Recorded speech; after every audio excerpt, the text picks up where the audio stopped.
अस्सलामुअलैकुम। पेश खिदमत है अंबर नाग मारिया सीरीज की कहानी, एपिसोड नंबर 41, खूनी आंखें। तीनों बहन भाई घने जंगलों में से गुजर रहे थे। इस किस्म के खतरनाक और जंगली दरिंदों से भरे हुए जंगलों में वो इससे पहले भी सफ़र कर चुके थे। आज से 2000 साल पहले के हिंदुस्तान के जंगल बहुत गुंजान थे।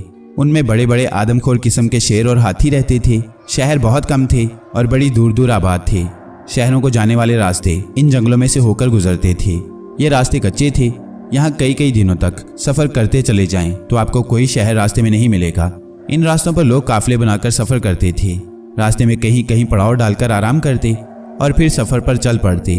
सफ़र में कोई सराय महल आ जाती तो वहाँ खाने पीने को कुछ मिल जाता। मुसाफिर खाने पीने का सामान अपने साथ लेकर चलते थे।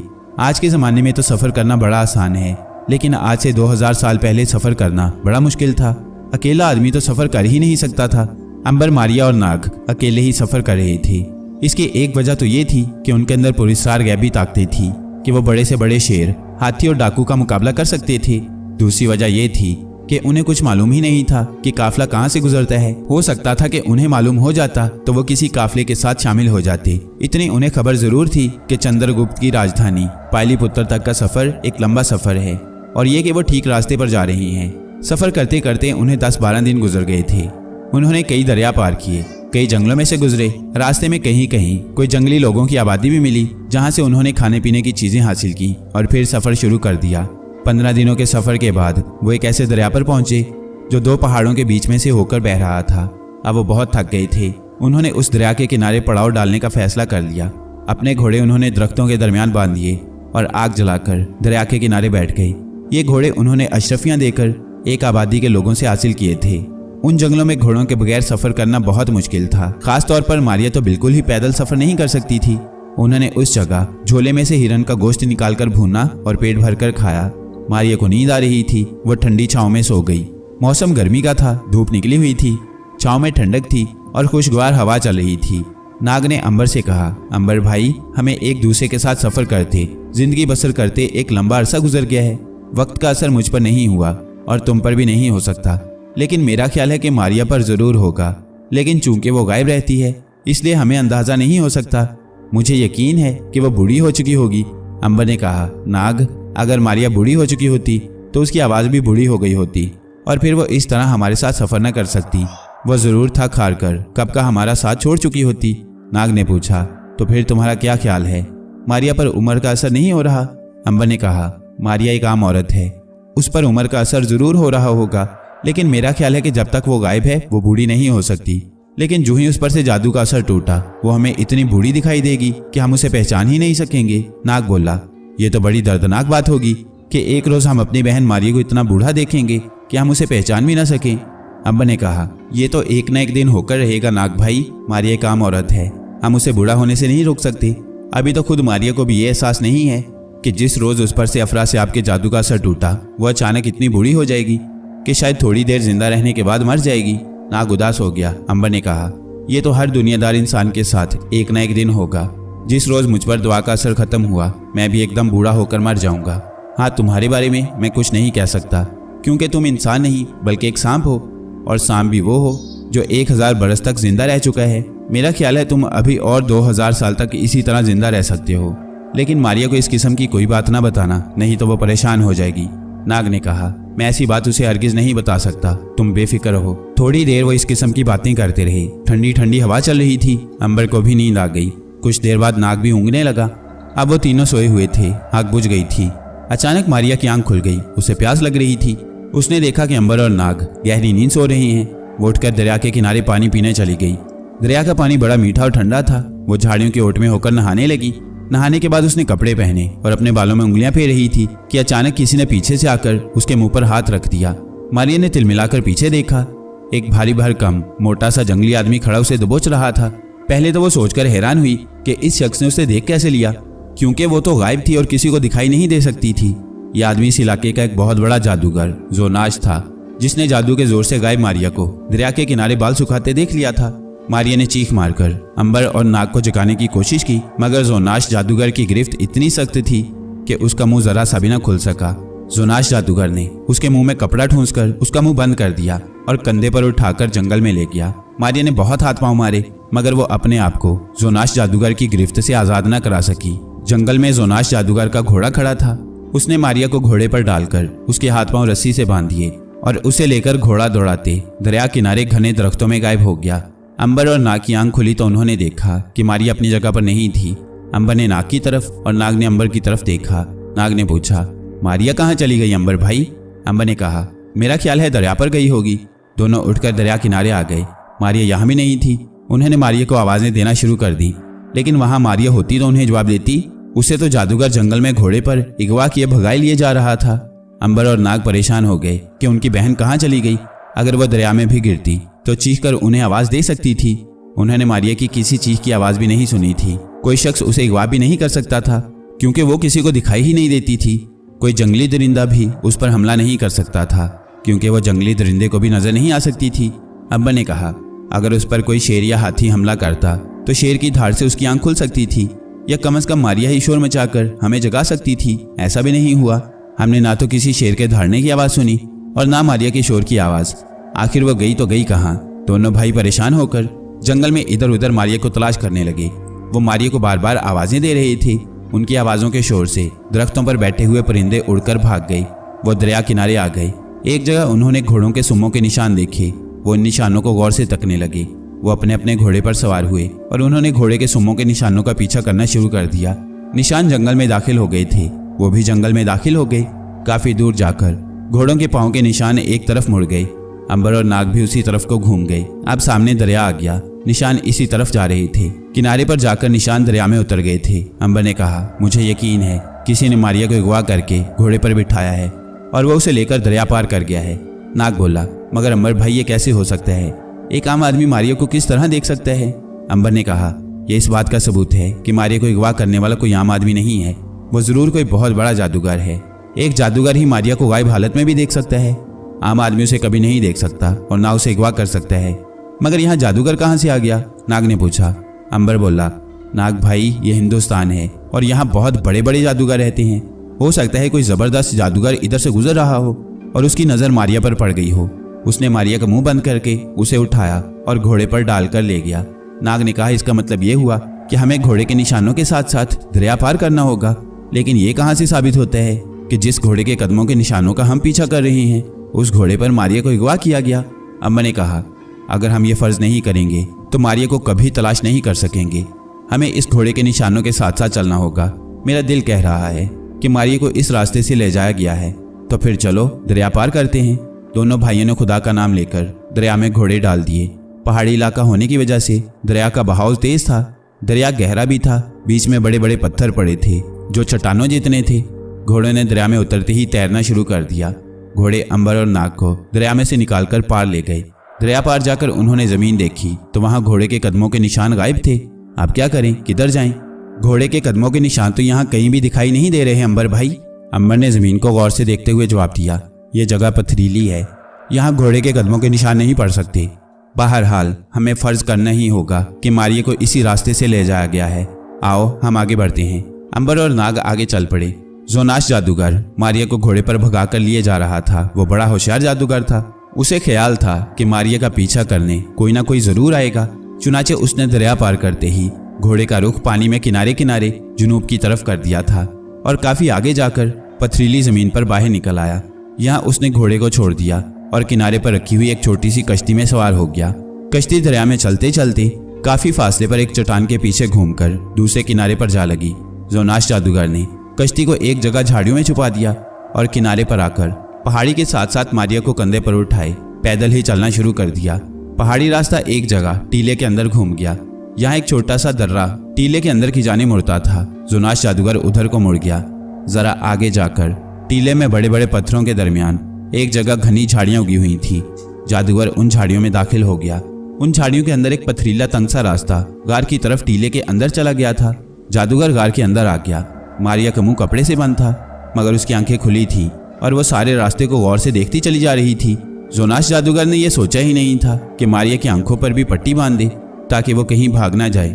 उसे अपनी ताकत पर बड़ा भरोसा था। उसे यकीन था कि उसके कब्जे में आया हुआ शिकार कभी कहीं भाग कर नहीं जा सकता। गार आगे जाकर दाएं जानिब को घूम गया। यहाँ अंधेरा था। अंधेरे में कुछ देर चलने के बाद जादूगर ने एक दीवार पर जोर से हाथ मारा। पत्थर की दीवार अपनी जगह से शक हो गई। जादूगर अंदर चला गया। मारिया ने देखा कि वहां दीवार के साथ एक मशाल जल रही थी। जादूगर ने हाथ मारा तो पत्थर की दीवार फिर अपनी जगह पर वापस आ गई। जादूगर ने मारिया के पाँव में लोहे की जंजीर डालकर उसे एक सतून के साथ बांध दिया। करीब ही घास का बिस्तर बिछा हुआ था। जादूगर ने कहका लगाकर कहा, ऐ गैपी औरत, अब तू अपनी बाकी सारी उम्र इसी जगह बसर करेगी। यहाँ से निकलकर तू अब कहीं नहीं जा सकेगी। जादूगर जोनास ने मारिया के मुंह से कपड़ा निकाल दिया। मारिया ने गहरा सांस लिया और हाथों से अपने जबड़े सहलाने लगी। जादूगर ने एक प्याले में बकरी का गरम गरम दूध मारिया को पेश किया और कहा, इसे पी जाओ, ये तुम्हें ताकत देगा। और खबरदार, मुझसे ये मत कहना कि मैं तुम्हें आज़ाद कर दूं, क्योंकि साल की मेहनत और रियाजत के बाद तू मुझे मिली है। तुमने कभी भी यहाँ से फरार होने की कोशिश की तो मैं जादू के जोर से तुम्हें जलाकर भस्म कर दूंगा। मारिया ने कोई जवाब न दिया। उसने दूध का प्याला लेकर चुपचाप पीना शुरू कर दिया। उसे मालूम था कि जादूगर उसे देख रहा है। इस जोनास जादूगर के लिए वो गायब नहीं थी। उसे कोई दरिंदा, इंसान और परिंदा नहीं देख सकता था, मगर जोनास जादूगर ने उसे देख लिया था। वो अब भी उसे देख रहा था। इस किस्म का जादूगर मारिया को जिंदगी में पहली मर्तबा मिला था। अंबर और नाग का ख्याल करके वो परेशान और उदास जरूर हो गई थी, मगर वो बेबस थी, कुछ भी नहीं कर सकती थी। रास्ते में वो कोई निशान भी नहीं फेंक कर आई थी कि अंबर और नाग उसे तलाश करते करते उस तक पहुंच जाते। उसने दूध पीते पीते इर्द गिर्द देखा। ये गार की एक खुली कोठरी सी थी। छत ऊंची थी और छत के पत्थरों में चमगादड़ें उल्टी लटक रही थी। करीब ही चूल्हे में आग जल रही थी। दीवारों के साथ इंसानों की बेशुमार खोपड़ियां लटक रही थीं। आग के पास शेर का एक सर रखा था जिसमें लकड़ी की मेख ठुकी हुई थी। मारिया ने जादूगर से कहा, ये मैं जान चुकी हूँ कि तुम जादूगर हो, मगर ये बताओ कि तुम मुझे किस लिए उठाकर यहाँ ले आए हो। जोनास जादूगर ने मारिया की तरफ देखकर मकरूह कहकहा लगाया, ये पूछकर तुम्हें कुछ हासिल नहीं होगा, क्योंकि जो काम मैंने करना है वो मैं ज़रूर करूँगा। इसके लिए ही मैं तुम्हें उठाकर यहाँ लाया हूँ। मुझे उम्मीद नहीं थी कि मेरा काम इतनी जल्दी बन जाएगा। ये तो मेरी खुशकिस्मती है कि गार से निकलते ही मुझे तुम मिल गई। तुम तो मेरे लिए सोने की चिड़िया से भी ज़्यादा कीमती हो। मारिया ने कहा, वो तो ठीक है, मगर तुम मेरे साथ क्या सलूक करोगे? मैं तुम्हारे सामने बेबस हूँ। मैं इस वक्त तुम्हारी कैद में हूँ। चाहूँ भी तो तुम्हारी कैद से निकलकर आज़ाद नहीं हो सकती। लेकिन कम से कम मुझे इतना तो बता दो कि तुम मुझसे क्या काम लेना चाहते हो। जोनास जादूगर ने जमीन पर जोर से पाँव मारकर कहा, तुम ये पूछने वाली कौन हो? क्या मैंने तुमसे पूछा कि तुम कौन हो, कहाँ से आई हो, कहाँ जा रही थी, और तुम पर यह जादू किसने कर दिया? किसी को दिखाई ही नहीं देती हो। मैंने तुमसे ये भी नहीं पूछा कि तुम्हारे साथ जो लोग सफ़र कर रहे थे वो कौन है। फिर तुम मुझसे कुरीद कुरीद कर सवाल क्यों पूछ रही हो? एक बात मैंने बिल्कुल साफ साफ तुम्हें कह दी है कि जो कुछ मैं तुम्हारे साथ करने वाला हूँ उसे तुम रोक नहीं सकोगी, क्योंकि तुम बेबस हो और मेरे जादू के चुंगल से बचकर यहाँ से ना जा सकोगी। इस गार पर मेरी हुकूमत है। इस गार में सिर्फ मेरा हुक्म चलता है। बस तुम आराम से यहाँ पड़ी रहो। तुम्हें खाने को दुनिया की हर नेमत यहाँ मिलेगी। तुम जो मांगोगी तुम्हें पहुँचा दिया जाएगा। लेकिन खबरदार, इस बात का खास तौर पर ख्याल रखना कि यहाँ से भाग निकलने का ख्याल कभी अपने दिल में ना लाना, क्योंकि तुम दुनिया का हर काम कर सकती हो मगर यहाँ से भाग नहीं सकती। मारिया ने दूध पीकर प्याला जमीन पर रख दिया। जोनास जादूगर ने उठते हुए कहा, अब मैं एक ज़रूरी काम के लिए जंगल में जा रहा हूँ। तुम आराम करो। मैं अपना काम 4 रोज़ के बाद शुरू करूँगा, जबकि चांद आसमान के बीच में आकर चमक रहा होगा। इतना कहकर जादूगर जोनास ने आगे बढ़कर दीवार पर जोर से हाथ मारा। दीवार शक हो गई। जादूगर बाहर निकल गया। बाहर निकलते ही उसने दीवार फिर से अपनी जगह पर लाकर बंद कर दी। अब मारिया उस पुरस्कार जादू के कमरे में अकेली रह गई। उसने अब इधर उधर देखकर एक एक शय पर गौर करना शुरू कर दिया। अंबर और नाग से तो वो जुदा हो चुकी थी। अब किस्मत ही उन्हें एक दूसरे से मिला सकती थी। इससे पहले भी इस किस्म की मुसीबतें आती रही थीं। वो इन मुसीबतों और परेशानियों की आदी हो चुकी थी। उसे अच्छी तरह मालूम था कि अंबर और नाग उसे तलाश कर रहे होंगे। वो कुछ रोज उसे तलाश करेंगे और फिर ये सोचकर पाटलिपुत्र शहर की तरफ रवाना हो जाएंगे कि मारिया जहाँ कहीं भी होगी वहाँ से निकलकर एक न एक रोज पाटलिपुत्र पहुँच जाएगी। अंबर और नाग अपनी तरफ से इसलिए मुतमईन हो जाते थे कि मारिया किसी को दिखाई नहीं देती थी। उनका ख्याल था कि वो हर मुसीबत का अकेली मुकाबला कर सकती है, मगर उन्हें ये मालूम नहीं था कि इस बार वो एक ऐसे जालिम जादूगर के कब्जे में आ चुकी है जिसने उसे देख लिया है। ऐसे जादूगर से बचकर निकलना बहुत मुश्किल काम था। वो नाउमीद नहीं थी। नाउमीद होना उसने कभी सीखा ही नहीं था। जिंदगी में उस पर मुसीबतों के पहाड़ टूटते ही रहे थे और वो उन मुसीबतों का मर्दानावार मुकाबला करके उनको शिकस्त देती आई थी। मारिया के पास पुरस्कार ताकत भी थी और वो यही ताकत थी कि वो किसी भी शख्स को सिवाय जादूगर के नजर नहीं आ सकती थी। लेकिन जिस शख्स ने उसे देख लिया था वो खुद एक जबरदस्त पुरस्कार ताकत का इंसान था, यानी बहुत खौफनाक किस्म का जादूगर था। उससे बच निकलना मुश्किल काम था। फिर भी मारिया का हौसला बुलंद था, उसका दिमाग ठीक काम कर रहा था और उसने वहां से भागने के बारे में सोचना शुरू कर दिया था। जादूगर का कमरा अलम गलम चीजों से भरा हुआ था। मशाल की रोशनी में दीवारों के साथ लटकी हुई खोपड़ियों के साए बड़े भयानक लग रहे थे। कमरे में पड़े पड़े मारिया को काफी देर हो गई। यहाँ वक्त का एहसास ही नहीं हो रहा था, क्योंकि अंदर बाहर की रोशनी नहीं आ रही थी, सिर्फ मशाल की रोशनी चारों तरफ फैली हुई थी। मारिया पीछे हटकर सतून के साथ टेक लगाकर बैठी रही। फिर वो ऊँगने लगी, उसे नींद आ गई और वो सो गई। जब उसकी आंख खुली तो उसे भूख महसूस हुई। पहले तो जादूगर वहां मौजूद था और उसने मारिया को गर्म दूध का प्याला दे दिया था। अब वो भी वहां पर नहीं था। मारिया को भूख ने भी तंग करना शुरू कर दिया था। सवाल ये था कि अब कौन उसे दूध वगैरह पिला सकता था। वो खुद उठकर कहीं से दूध वगैरह हासिल नहीं कर सकती थी। अभी वो गौर ही कर रही थी कि पीछे की जानिब से गार का एक पत्थर अपनी जगह से हटा और एक बूढ़ी औरत अंदर दाखिल हुई। उस औरत के सारे बाल सफेद थे, मगर चेहरा और जिस्म इतना बूढ़ा नहीं था। उसके हाथ में एक थाली थी। उस औरत ने आवाज देकर पूछा, यह भी औरत तुम कहाँ हो? आवाज दो ताकि मैं उस आवाज से तुम्हारे पास खाना लेकर आ सकूं। मारिया ने कहा, मैं सतून के साथ बिस्तर पर पड़ी हूँ, तुम यहाँ आ सकती हो। बूढ़ी औरत ने सतून के पास आकर खाने की थाली घास के बिस्तर पर रख दी। वो वापस जाने लगी तो मारिया ने कहा, सुनो माँ जी। बूढ़ी औरत ने पलटकर मारिया की तरफ देखा। आज एक मुद्दत के बाद किसी लड़की ने मुझे माँ कहकर पुकारा है। मुझे अपनी बेटी पार्वती याद आ गई है। बूढ़ी औरत की आंखों में आंसू आ गए। मारिया ने सोचा कि इस औरत की हमदर्दी हासिल करके इससे काम लेना चाहिए। उसने फौरन कहा, माँ जी मुझे भी तुम अपनी बेटी ही समझो, मैं भी तुम्हारी बेटी पार्वती हूँ। बूढ़ी औरत ने सर हिलाकर उदास लहजे में कहा, नहीं तुम मेरी बेटी नहीं हो। मेरी बेटी तो मेरी आंखों के सामने मर गई थी, उसे मार दिया गया था। मेरी आंखों के सामने उसका गला घोंट दिया गया था, उसका खून पी लिया गया था। और फिर बूढ़ी औरत रोते हुए जिधर से आई थी उधर ही को भाग गई। उसके जाते ही मारिया सोचने लगी कि इस औरत के साथ किसने ये जुल्म किया है कि इसकी बेटी को हलाक करके उसका खून पी गया। जाहिर है जादूगर जोनाश के सिवा ये काम और कोई नहीं कर सकता था। बूढ़ी औरत जादूगर से डरती थी, वो उसका नाम नहीं ले सकती थी। मारिया खाना खाने लगी। खाने में गंदम की रोटी और खरगोश का भुना हुआ गोश्त था। मारिया ने बड़े मजे से सारा खाना खाया।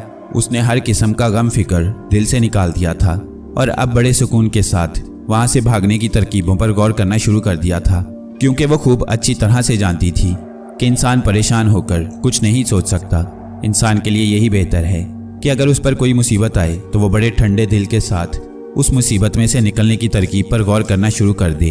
खाना खाने के बाद मारिया बिस्तर पर लेटी गौर करती रही। फिर उसे नींद आ गई। यह रात का वक्त था। जंगल में भी रात पड़ गई थी। जादूगर जोनाश खुदा जाने कहाँ गुम हो गया था।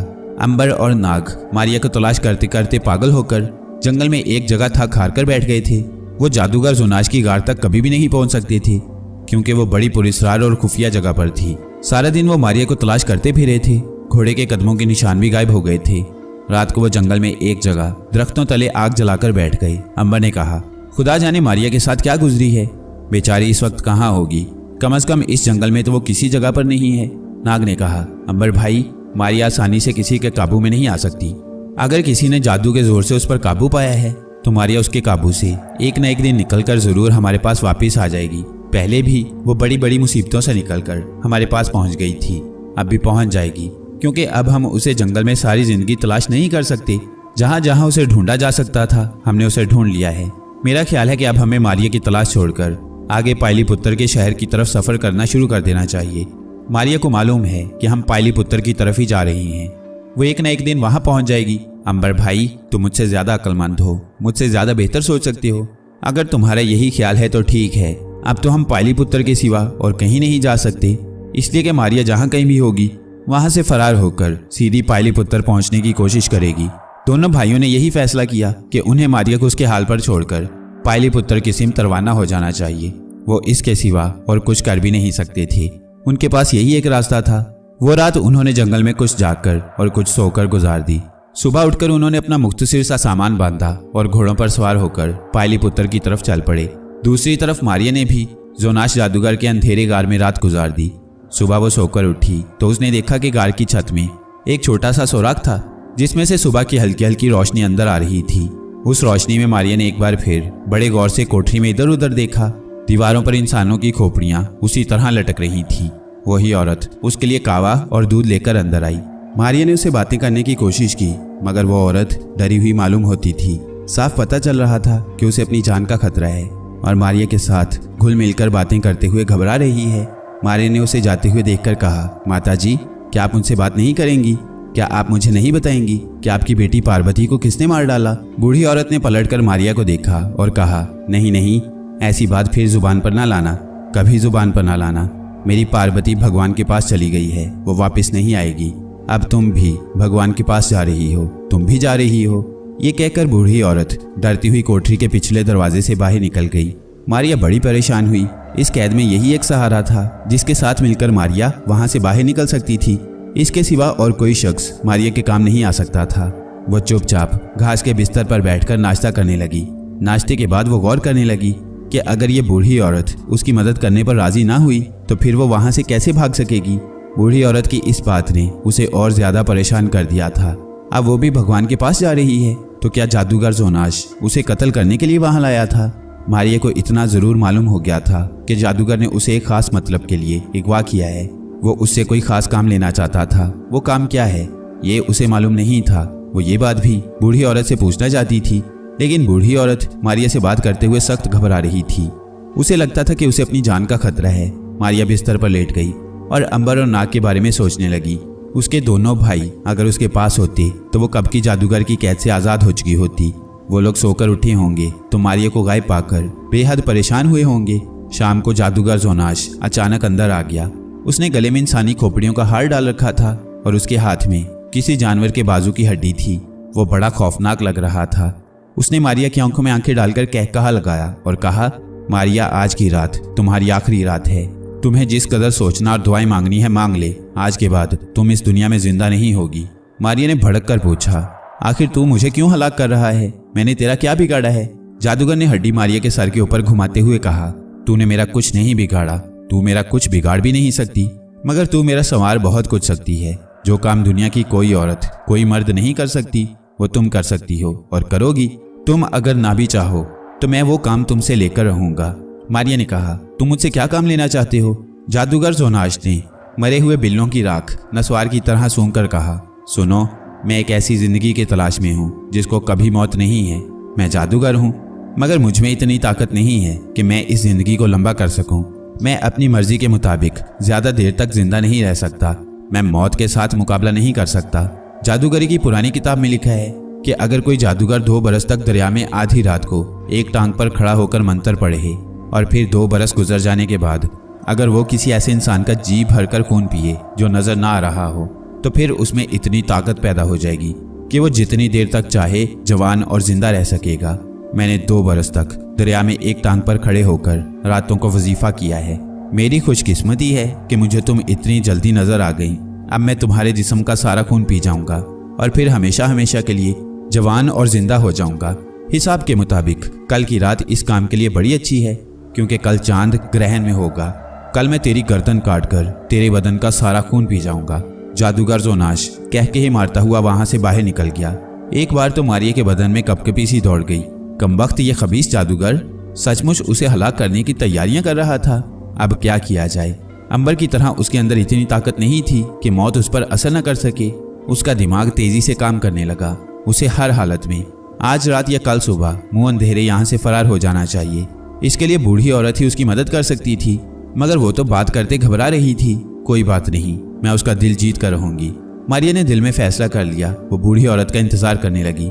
बूढ़ी औरत रात को खाना लेकर आ गई। मारिया ने सोच रखा था कि आज वो बूढ़ी औरत की हमदर्दी हासिल करके रहेगी।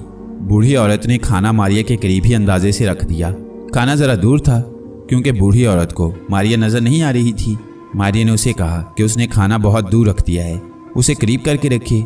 औरत खाने का थाल लेकर उसके करीब आ गई। जो ही वो उसके करीब आई, मारिया ने उसका हाथ चूम लिया और बड़ी मोहब्बत से कहा, मैं तुम्हारी पार्वती की रूह हूँ माता जी, मुझे पहचानो। मैं दूसरे जन्म में इस दुनिया में आई हूँ। मैं कोई गैर औरत नहीं हूँ, मैं तुम्हारी लड़की हूँ। क्या तुम अपनी बेटी पार्वती की मदद नहीं करोगी? बूढ़ी औरत एकदम जर्द रंग की हो गई।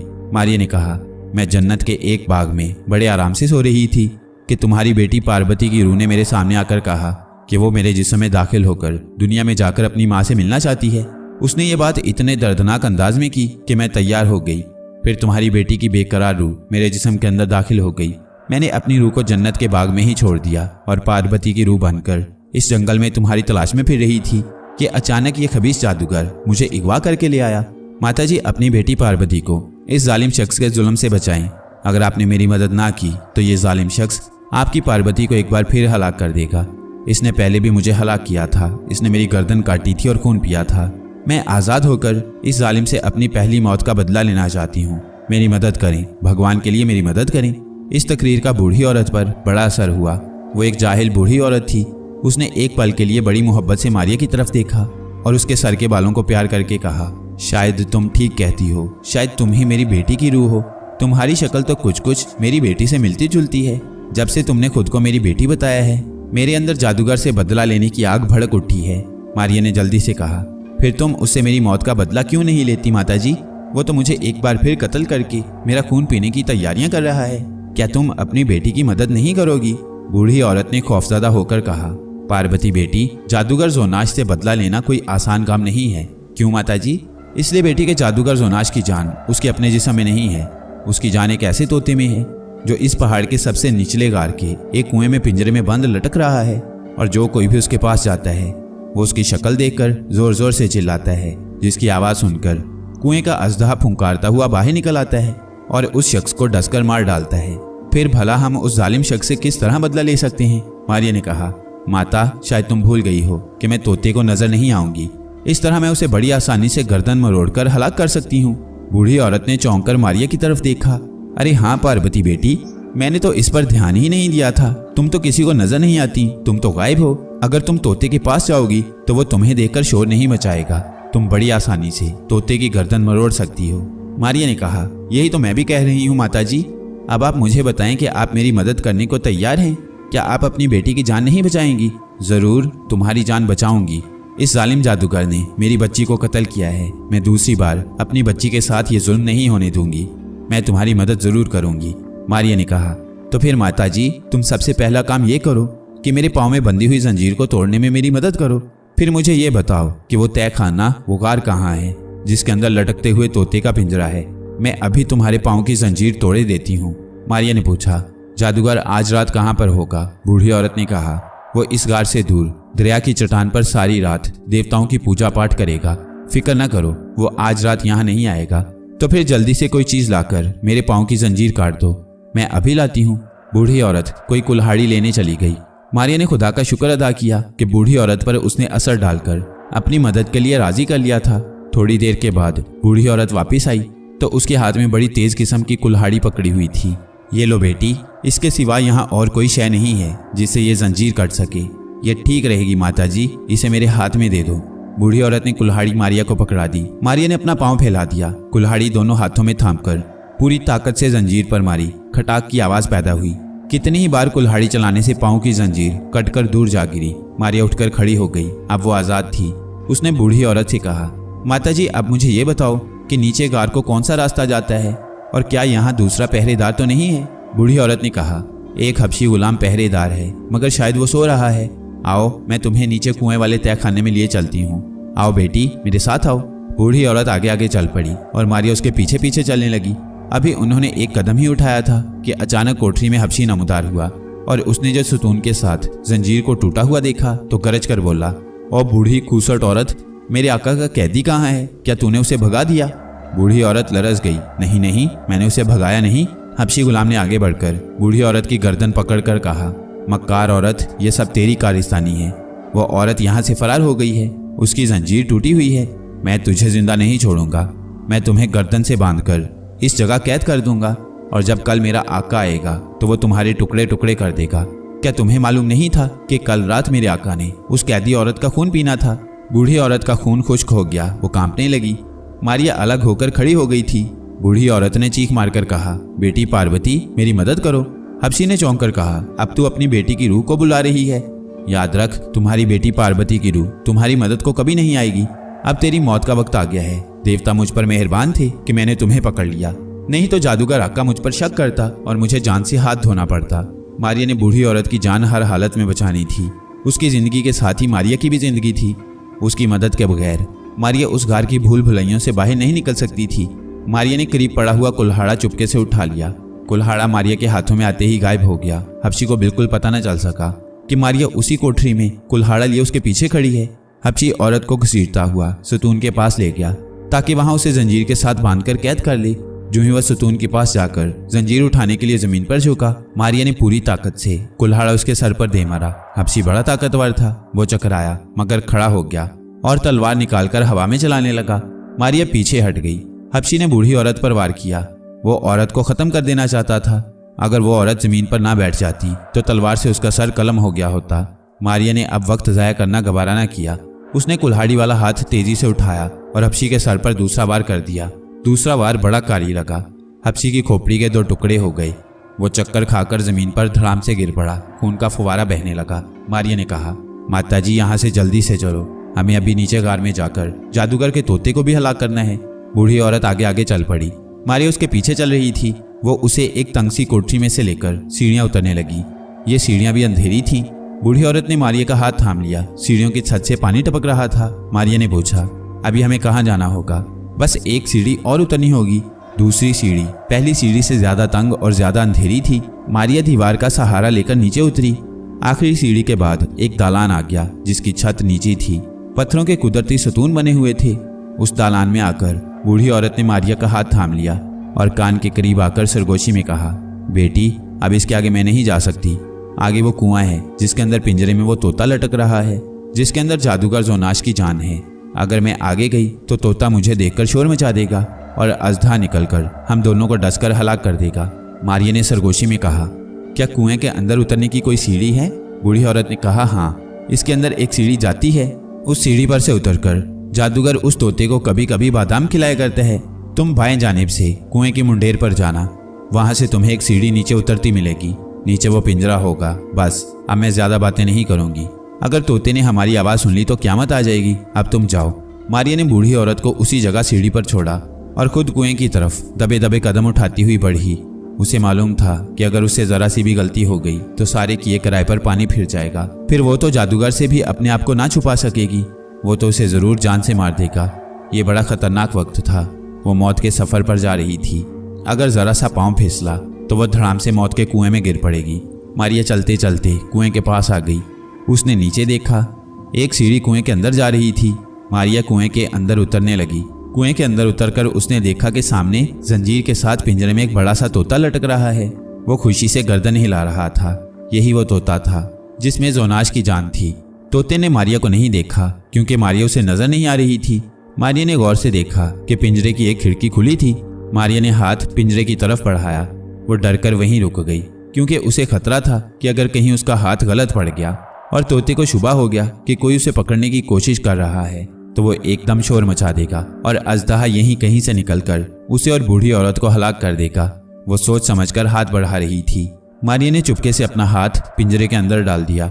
वो एकदम से तोते की गर्दन दबोच लेना चाहती थी ताकि वो आवाज पैदा न कर सके। तोता बड़े मजे से बादाम खाते हुए अपनी गर्दन घुमा रहा था। मारिया ने आंखें बंद कर ली और खुदा को याद किया। फिर उसने हाथ आगे बढ़ाया। तोते ने चीख मारनी चाहिए मगर मारिया ने उसे पिंजरे में से खींचकर उसकी गर्दन दोनों हाथों में दबा ली। उधर जादूगर जोनाश दरिया में चट्टान पर बैठा जादू के मंत्र पढ़ रहा था कि अचानक किसी ने उसकी गर्दन बड़े जोर से दबोच ली और उसे दबाना शुरू कर दिया।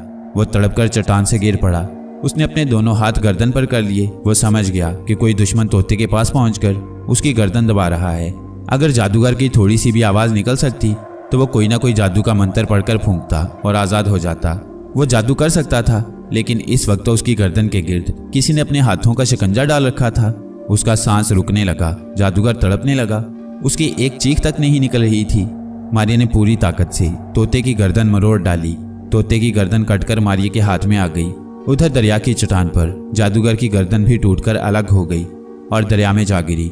जादूगर के मरते ही और तोते की गर्दन अलग होते ही तालान वाले कुएं में चीखों की आवाज बुलंद हुई। एक अजदा अपने गार में से तड़पता हुआ बाहर निकला और कुएं के पास आकर तड़प तड़प कर मर गया। बूढ़ी औरत समझ गई कि मारिया तोते की गर्दन मरोड़ने में कामयाब हो गई है। उसने आगे आकर मारिया को आवाज दी, बेटी पार्वती, तूने आज मेरा दिल ठंडा कर दिया। तूने मेरी बेटी का बदला ले लिया। शाबाश, बाहर आ जाओ, मैदान साफ है। जादूगर मर चुका है, उसका जादू खत्म हो चुका है। मारिया कुएं में से निकलकर बाहर आ गई। बूढ़ी औरत ने उसे गले लगा लिया। मारिया बहुत खुश थी। कि उसकी हिम्मत ने एक बदकिरदार और जालिम जादूगर को मौत की नींद सुला दिया। अगर वो बहादुरी से काम ना लेती तो न सिर्फ उसकी जान जाती, बल्कि कोई पता नहीं कि जालिम जादूगर कितने और इंसानों की जान लेता, क्योंकि फिर तो उसको खुदा जाने कितनी देर तक जिंदा रहना था। मारिया ने बूढ़ी औरत का शुक्रिया अदा किया कि उसकी दिलेरी और मदद करने से सारा काम ठीक हो गया। बूढ़ी औरत बोली, बेटी पार्वती, अब तू हमेशा के लिए मेरे पास रह जाना, मैं तुम्हारी बड़ी खिदमत करूंगी। मारिया ने कहा, काश मैं सारी उम्र तुम्हारे पास गुजार सकती माताजी, लेकिन मैं ऐसा नहीं कर सकती। मेरे 2 भाई मुझसे बिछड़ गए हैं, मैं उनकी तलाश में हूँ। मुझे अभी उनको जाकर ढूंढना है, खुदा जाने वो बेचारे किस हाल में होंगे। बूढ़ी औरत मारिया को लेकर वापस ऊपर की गार वाली कोठरी में आ गई। कोठरी में वापस आकर मारिया ने गर्म दूध का एक प्याला पिया और दीवार की तरफ देखकर बोली, इस दीवार में वो रास्ता किधर है जो हाथ मारने से खुल जाता है? बूढ़ी औरत ने कहा, बेटी, अब यहाँ कोई दरवाजा नहीं खुलेगा। मारिया ने तशवीश के साथ कहा, तो क्या मैं इस गार के अंदर ही कैद हो जाऊंगी? बूढ़ी औरत ने हंसकर कहा, नहीं बेटी, बल्कि अब इस दीवार के आगे जाकर गार का असली दरवाजा खुल चुका है, जिसे जादूगर ने बंद कर दिया था। तुम अगर चाहो तो उस दरवाजे से बाहर जा सकती हो। मारिया को तसल्ली हो गई। फिर उसने बूढ़ी औरत से कहा, माताजी, थोड़ी देर में सुबह होने वाली है, मैं चाहती हूँ कि अब यहाँ से चली जाऊँ। क्या तुम मेरे लिए कहीं से घोड़े का बंदोबस्त कर सकती हो? बूढ़ी औरत बोली, बेटी, मैं तुम्हारे लिए घोड़े का बंदोबस्त कहीं से भी नहीं कर सकती। अगर ये मेरे इख्तियार में होता तो ऐसा जरूर कर लेती। खैर कोई बात नहीं, मैं कुछ न कुछ इंतजाम कर लूंगी। अच्छा ये बताओ कि यहाँ से पायलीपुत्र के शहर को रास्ता किधर और कहाँ से जाता है? बूढ़ी औरत ने कहा, बेटी, पायलीपुत्र का शहर यहाँ से काफी दूर है। वहाँ चंद्रगुप्त के बेटे सम्राट की हुकूमत है। यहाँ से दरिया पार करके साथ साथ ऊपर को सफर करना होगा।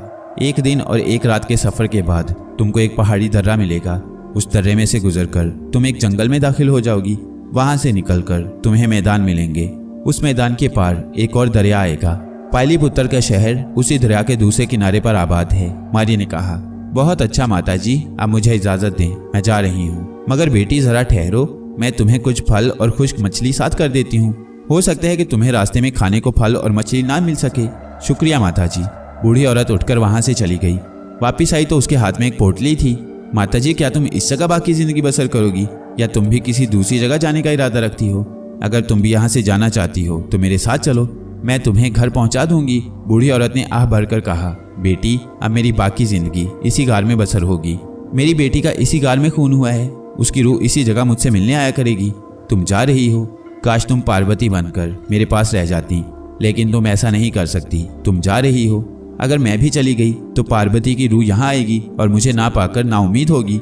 इसलिए मेरा यहाँ रहना बहुत जरूरी है। अब मैं बाकी जिंदगी इसी जगह बसर करूंगी। मारिया ने बूढ़ी औरत को गले लगाया और उसका हाथ चूमकर वहां से रुखसत हो गई। गार में से बाहर निकलकर मारिया ने देखा कि वह दरिया किनारे आ गई है। बूढ़ी औरत ने उसे बताया था कि उसे दरिया किनारे ही सफर करना होगा। दरिया के किनारे किनारे 1 रात और 1 दिन के सफर के बाद एक दर्रा उसे मिलेगा। उस दर्रे में से गुजरकर उसे एक जंगल में दाखिल होना था। उस जंगल के बाद मैदानों का सिलसिला शुरू होकर एक दरिया पर जाकर खत्म होता था। उस दरिया के दूसरे किनारे पर पायलीपुत्र का शहर आबाद था। मारिया ने दरिया के किनारे किनारे ऊपर की तरफ चलना शुरू कर दिया। दरिया के किनारे पर बेशुमार झाड़ियां उगी हुई थी। मारिया को पैदल चलने में काफी तकलीफ हो रही थी। अगर उसके पास घोड़ा होता तो सफर करने में उसे बड़ी आसानी होती, मगर घोड़ा उसके पास नहीं था। उसे पैदल ही चलना था, कम से कम उस वक्त तक जब तक कि वो कहीं से घोड़ा हासिल नहीं कर लेती। वो चलती गई। दोपहर तक वो सफर करती गई। दरिया पीछे को बह रहा था और मारिया आगे को जा रही थी। दरिया का पानी बड़े सुकून के साथ बह रहा था। उसे चलते चलते थकावट से भूख महसूस होने लगी। वो एक जगह बैठ गई। उसने गले में से पोटली खोलकर उसमें से खुश्क फल और मछली निकाली और खाने लगी। खाना खाकर उसने पानी पिया और आराम करने के लिए लेट गई। सुबह से चलते चलते वो बहुत थक गई थी। उसे नींद आ गई और वो सो गई। अभी उसे सोते सोते थोड़ी देर ही हुई थी कि आहट से उसकी आंख खुल गई। क्या देखती है कि 3-4 घुड़सवार उसके करीब से गुजर रहे हैं। मारिया उठकर दरख्त के साथ लगकर खड़ी हो गई। वो बड़े गौर से उन लोगों को तकने लगी। उनकी शक्लें और लिबास एक ही तरह के थे। सरों पर पगड़ियां थीं, कमर के साथ तलवारें लटक रही थीं। उनके रंग स्याह और मूंछें लंबी लंबी थीं। शक्लों से वो कोई खौफनाक डाकू लग रहे थे। मारिया का ख्याल था कि वो घोड़ों पर सवार वहां से आगे निकल जाएंगे, मगर उन्होंने ऐसा ना किया। वो रुक गए। उन्होंने घोड़ों को रोक दिया। वो घोड़ों से उतर पड़े और घोड़ों को एक जगह दरख्तों के झुंड में बांध दिया। फिर उन्होंने आग जलाई और बैठकर झोलों में से गोश्त निकालकर उसे भूनकर खाने लगे। वो बातें भी कर रहे थे। एक डाकू बोला, अभी तक वो लोग पहुंचे नहीं, उन्हें अब तक पहुंच जाना चाहिए था। दूसरा कहने लगा, बस आते ही होंगे, वक्त तो हो चुका है। मारिया ने सोचा कि शायद ये लोग और डाकुओं की राह देख रहे हैं। वो आगे जाना चाहती थी, लेकिन घोड़ों को देखकर उसने अपना इरादा बदल दिया। वो वहां से एक घोड़ा हासिल करना चाहती थी ताकि आगे का सफर वो घोड़े पर सवार होकर करे। आखिर ये भी तो डाकू थे और डाकुओं का घोड़ा ले लेना कोई बुरी बात नहीं थी। मारिया सोच ही रही थी कि घोड़ा खोलकर उस पर सवार होकर घोड़े को अपने साथ गायब करके वहां से निकल जाए कि अचानक उसे घोड़ों के टापों की आवाज सुनाई दी। डाकू उधर देखने लगे जिधर से घोड़ों की आवाजें आ रही थी। दरख्तों के पीछे से 4 घुड़सवार बाहर निकले। उन्होंने 2 गठरियां सी आगे डाली हुई थी। चारों घुड़सवार डाकुओं के पास आकर रुक गए। उन्होंने एक दूसरे को मुस्कुराकर देखा, हाथ मिलाए। आने वाला डाकू बोला, बड़ी मुश्किल से इन माँ बेटी को उठाकर लाए हैं। कमबख्त घर के बाहर तलवारें लिए लोग पहरा दे रहे थे। शाबाश, मुझे तुमसे यही उम्मीद थी। इन दोनों को गठरियों में से निकालकर यहाँ ले आओ, कहीं कमबख्त दम घुटने से मर ही ना जाएं। अभी तो इनके जाकर पूरे दाम वसूल करने हैं। डाकू ने घोड़ों के ऊपर लदी हुई 2 गठरियां उतारकर जमीन पर डाल दी और उन्हें खोल दिया। उनमें से 2 औरतें बरामद हुई। एक लड़की थी और दूसरी औरत थी। एक बेटी थी, दूसरी माँ थी। दोनों बेचारी सहमी हुई थी। उनके रंग जर्द थे, खौफ से उनकी जान निकल रही थी। मारिया के लिए अब एक नया सवाल पैदा हो गया था कि वो घोड़ा लेकर वहां से भाग जाए या इसी जगह बैठकर इन माँ बेटी की मदद करे। इतने में औरत ने एक डाकू के पांव पर गिरते हुए रो रो कर कहा, भगवान के लिए मेरी बेटी पर रहम करो, मुझे ले जाकर बाजार में फरोख्त कर दो, मगर मेरी बेटी को जाने दो, इसे कुछ ना कहो। वो अभी छोटी सी मासूम बच्ची है, इसकी जिंदगी बर्बाद ना करो। डाकू ने जोर से औरत के मुंह पर तमांचा मारकर कहा, बक बक बंद कर कमीनी औरत, हम डाकू हैं, हमारा काम ही यही है। अगर हम तुम्हें और तुम्हारी बेटी को फरोख्त नहीं करेंगे तो खाएंगे कहाँ से? फिर उस डाकू ने कहा, इन दोनों औरतों के हाथ बांध दो। डाकू ने फौरन उनके हाथ बांध डाले। वो सारे खुशी खुशी हंसने लगे, खाने पीने और कहकहे लगाने लगे। दोनों माँ बेटी सहमी हुई एक तरफ बैठी थी। मारी को उन पर बड़ा तरस आया। उसने उसी वक्त दिल में फैसला कर लिया कि वो चाहे कुछ हो जाए इन औरतों को डाकुओं के चुंगल से छुड़ाकर दम लेगी। अब वो सोचने लगी कि दोनों माँ बेटी को किस तरह से वहां से बचाकर भगाया जाए। ये काम मुश्किल भी था और आसान भी था। आसान इसलिए था कि डाकू ज्यादा थे, इस काम के लिए अक्लमंदी की जरूरत थी। दूसरी तरफ यह भी ख्याल था कि डाकू वहां ज्यादा देर नहीं ठहरेंगे और वो खाना खाकर वहां से चल देंगे। मारिया अभी गौर कर ही रही थी कि डाकुओं के सरदार ने कहा, यह जगह बड़ी अच्छी है, शायद आगे इस किस्म की आरामदेह जगह ना मिले, इसलिए मैंने फैसला किया है कि रात इसी जगह गुजारी जाए। बहुत खूब सरदार। डाकू सरदार के इस फैसले से खुश हो गए। उन्होंने घोड़ों पर से बिस्तर उतारकर दरिया के किनारे घास पर बिछा दिए और बड़े आराम से लेटकर गप्पे हाँकने लगे। सरदार ने एक डाकू से कहा, इन औरतों को भी इस दरख्त के नीचे बिस्तर लगा दो, लेकिन हाँ, इन दोनों के पाँव एक दूसरे के पाँव के साथ बांध डालो। ऐसा ही किया गया। माँ बेटी का बिस्तर दरख्त के नीचे जरा परे हटाकर लगा दिया गया। उनके एक एक पाँव में रस्सी डालकर दूसरी के पाँव के साथ बांध दिया गया। मारिया ने इत्मीनान का सांस लिया। वो यही चाहती थी कि ये लोग इसी मुकाम पर रात बसर करें ताकि उसे माँ बेटी को वहां से भगाने का मौका मिल जाए। मारिया भी दरख्त के साथ टेक लगाकर बैठ गई। शाम हो गई, अंधेरा हर तरफ फैलने लगा। डाकू ने आग का अलाव रोशन कर दिया। उसकी रोशनी में मारिया दूर दरख्त के नीचे लेटी हुई माँ बेटी को साफ देख रही थी। मारिया ने पोटली में से कुछ भुनी हुई मछली और फल निकालकर खाया। दरिया किनारे जाकर दरिया का पानी पिया और दरख्त के नीचे आकर लेट गई। वो रात गहरी होने का इंतजार कर रही थी। वो चाहती थी कि डाकू सो जाएं तो वो इन दोनों औरतों के पास जाकर उन्हें वहां से भगाकर ले जाए। डाकू कुछ देर खाना खाने के बाद गाना वगैरह गाते रहे और आपस में हंसी मजाक करते रहे। फिर एक एक करके वो नींद की आगोश में जाने लगे। जब सारे डाकू सो गए तो मारिया अपनी जगह से उठी और दबे पांव चलती उस दरख्त के नीचे आ गई जहां दोनों माँ बेटी सोने की कोशिश कर रही थी। उनके करीब ही डाकू गहरी नींद सो रहे थे। मारिया के लिए सबसे बड़ी मुसीबत ये थी कि जो ही उसने औरतों के साथ बात करनी थी उन्होंने डर जाना था, क्योंकि मारिया की आवाज़ आनी थी, उसकी शक्ल उन्हें नजर नहीं आनी थी। चाहे कुछ भी हो, मारिया ने उनसे बात करने का फैसला कर लिया। मारिया चुपके से लड़की की माँ के करीब जाकर आहिस्ता से बोली, सुनो, मैं देवी हूँ। आसमान से देवताओं ने मुझे तुम्हारी मदद के लिए भेजा है। आवाज़ मत निकालना, जो मैं कहूँ उस पर अमल करना। उस औरत ने जो अपने कानों में किसी दूसरी औरत की आवाज़ सुनी तो पहले तो वो दंग रह गई, पत्थर की मूरत बनी रही। मगर मारिया ने उसे परेशान होने का ज्यादा मौका न दिया और साथ ही कहा, मैं तुम्हें इन डाकुओं की कैद से आज़ाद करा दूंगी। तुम इसी तरह खामोशी से अपनी जगह पर लेटी रहो। जब मैं कहूँ तो यहाँ से उठना, नहीं तो इसी जगह लेटे रहना। माँ बेटी की समझ में नहीं आ रहा था कि ये आवाज़ किसकी है और उनके साथ ये क्या हो रहा है। ये कोई मजाक तो नहीं कर रहा, मगर गायब होकर कोई कैसे मजाक कर सकता था। उन्हें यकीन हो गया कि ये जरूर देवता की तरफ से भेजी गई देवी है जो उनकी मदद को आई है। वो दोनों मुतमईन होकर खामोश हो गईं। मारिया ने आगे बढ़कर आहिस्ता आहिस्ता उन दोनों के पांव से रस्सी खोल दी। रस्सी खोलने के बाद मारिया ने औरत के कान में कहा, यहाँ से 10 कदम के फासले पर पीछे दरख्तों में मैंने तुम्हारे लिए घोड़ा तैयार रखा है। तुम दोनों को मेरे घोड़े पर सवार होकर यहाँ से भागना होगा। इस तरह तुम किसी को दिखाई नहीं दोगी। अब यहाँ से चोरी चोरी किसी तरह छुपकर डाकुओं की आंखें बचाकर उस घोड़े तक पहुँचना तुम्हारा काम है। ये काम मैं खुद नहीं कर सकती। मेरा ख्याल है तुम मेरी बात को अच्छी तरह समझ गई होगी। औरत ने सर हिलाकर बताया कि वो सब कुछ समझ गई है।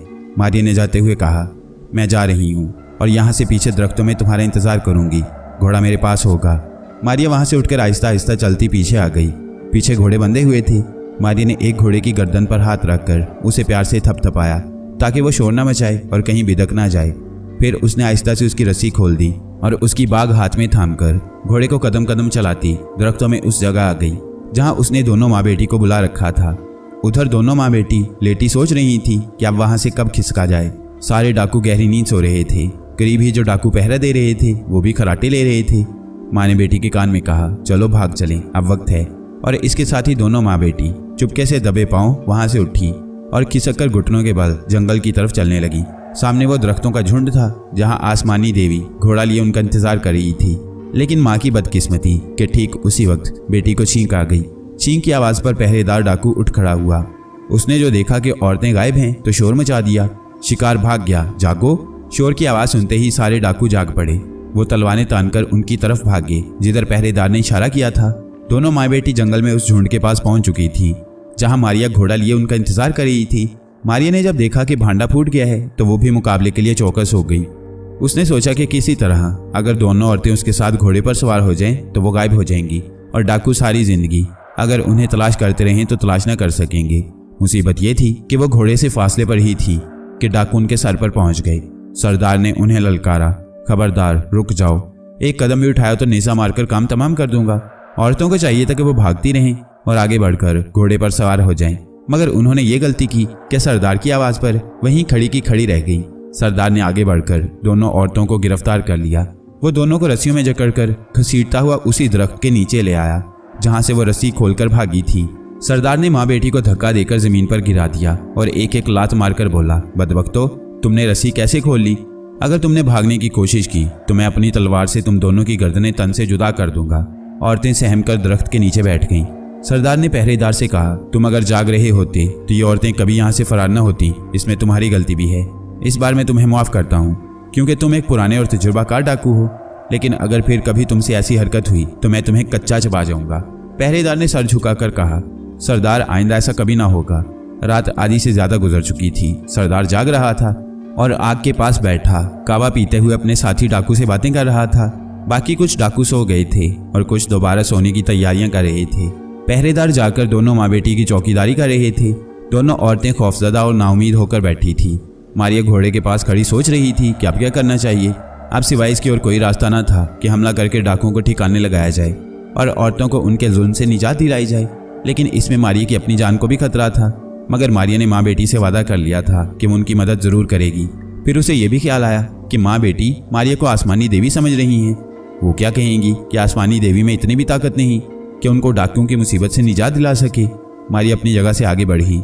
उसने सोए हुए डाकुओं के पास आकर एक डाकू की तलवार नियाम से निकाल ली। तलवार निकलते ही मारिया के हाथ में गायब हो गई। वो दबे पांव चलती डाकुओं के सरदार के करीब आ गई।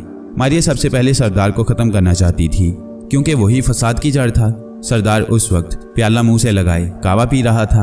वो अपने साथी से बातें भी करता जा रहा था। उसके वहमो गुमान में भी नहीं था कि मौत का साया उसके सर पर पहुंच चुका है। मारिया करीब आकर खड़ी होने ही लगी थी कि उसका पांव एक पत्थर पर से फिसल गया। वो गिरी नहीं मगर पत्थर लुढ़क गया। सरदार ने चौंक कर देखा। कौन है? उसने पुकारा। कोई भी नहीं, उसके साथी ने कहा। तो फिर ये पत्थर अपने आप कैसे फिसल गया? सरदार ने हैरानी से कहा। उसका साथी बोला, मालूम नहीं ऐसा क्यों हुआ, मगर पत्थर अपनी जगह से फिसलते मैंने भी देखा है। सरदार ने कहा, जरूर यहाँ कोई मौजूद है। साथी ने हंसकर कहा, यह भला कैसे हो सकता है कि कोई यहाँ मौजूद हो और हमें दिखाई ना दे रहा हो? ये तुम्हारा वहम है, पत्थर अपने आप फिसल गया होगा। ऐसा कभी कभी हो जाया करता है। सरदार खामोश हो गया, लेकिन उसका दिल मुतमईन नहीं था। उसका दिल गवाही दे रहा था कि दाल में कुछ काला काला जरूर है। बहरहाल वो दोबारा चुपके से कावा पीने और बातें करने लगा। मैं चाहता हूँ कि इन दोनों औरतों को मरहट्टा सरदार के हाथ फरोख्त करें। वो हमें काफ़ी दौलत देगा। बेटी की कीमत तो बहुत ज़्यादा वसूल करेंगे। तुम्हारा क्या ख्याल है? मेरा ख्याल है मरहट्टा सरदार की बजाय अगर हम रियासत के राजा के पास इन दोनों को ले जाएं तो वहां से हमें बहुत इनाम इकराम मिल सकते हैं। सरदार बोला, वो तो ठीक है, मगर ये कमबख्त औरतें वावेला मचाकर हमें उल्टा गिरफ्तार भी करा सकती हैं। बस ये एक खतरा इसमें है, वरना मुझे रियासत के राजा के पास जाने में कोई एतराज़ नहीं। उसके साथी ने कहा, चलो ठीक है, मरहट्टा सरदार ही सही। बहरहाल कल शाम तक हमें इन माँ बेटी को कहीं ना कहीं ठिकाने लगा देना चाहिए ताकि हम दूसरी जगह डाका डालने के काबिल हो सकें। इनकी निगरानी करते हुए हम आराम से डाका नहीं डाल सकते। सरदार ने हंसकर कहा, फिक्र न करो, कल शाम होने से पहले पहले इनका सौदा हो चुका होगा। अचानक तलवार का एक भरपूर वार सरदार की गर्दन पर लगा और उसकी गर्दन आधी कटकर बाएं जानिब कंधे पर लटक गई। सरदार के मुंह से एक दर्द भरी आवाज निकली और वह खून में लथपथ लड़खड़ाकर गिर पड़ा। उसका साथी हड़बड़ाकर उठा और शोर मचाने ही वाला था कि तलवार के दूसरे वार ने उसकी गर्दन तन से जुदा करके रख दी। मारिये की तलवार ने यह सारा काम इतनी जल्दी और खामोशी से कर दिया कि किसी को कानो कान खबर तक न हुई। उसे खुद यकीन नहीं था कि वो सरदार और उसके साथी को इतनी खामोशी से और इतनी जल्दी से खत्म करके रख देगी। बाकी डाकू सोए रहे, दोनों मर गए। मारिया इस काम से फारिग होकर दरख्तों और झाड़ियों के पीछे से होती हुई वहां आ गई जहां एक पहरेदार डाकू बड़ी होशियारी से पहरा दे रहा था। उसे अपने सरदार और सरदार के दोस्त डाकू की मौत की बिल्कुल खबर नहीं थी। वो अपनी मौत से भी बेखबर खड़ा पहरा दे रहा था। मारिया ने पीछे से आकर तलवार का वार करना चाहा तो उसका पांव एक झाड़ी में उलझ गया। वो जमीन पर गिर पड़ी। पहरेदार ने किसी के झाड़ी में गिरने की आवाज सुनी तो लपक कर तलवार खींचकर उस तरफ बढ़ा। कौन है? खबरदार जो कदम आगे बढ़ाया। उसकी आवाज सुनकर दूसरे डाकू भी जाग पड़े। क्या हुआ? कौन है यहाँ? पहरेदार ने कहा, कोई नहीं। ऐसा लगा था जैसे किसी ने झाड़ियों में छलांग लगाई है, मगर मेरा वहम था, यहाँ कोई नहीं है। अचानक एक डाकू की चीख बुलंद हुई, अरे किसी ने सरदार और साथी को कत्ल कर दिया। इस चीख का बुलंद होना था कि हर तरफ एक शोर मच गया। किसी की समझ में नहीं आ रहा था कि आधी रात को जंगल में आकर किसने उनके सरदार को कत्ल कर दिया। सारे डाकू तलवारें निकालकर उठ खड़े हुए। एक बोला, कातिल इसी जंगल में होगा, उसे तलाश करके कत्ल कर दिया जाए। दूसरा बोला, ये कोई हमारा दुश्मन है जिसने छुपकर वार किया और भाग गया है।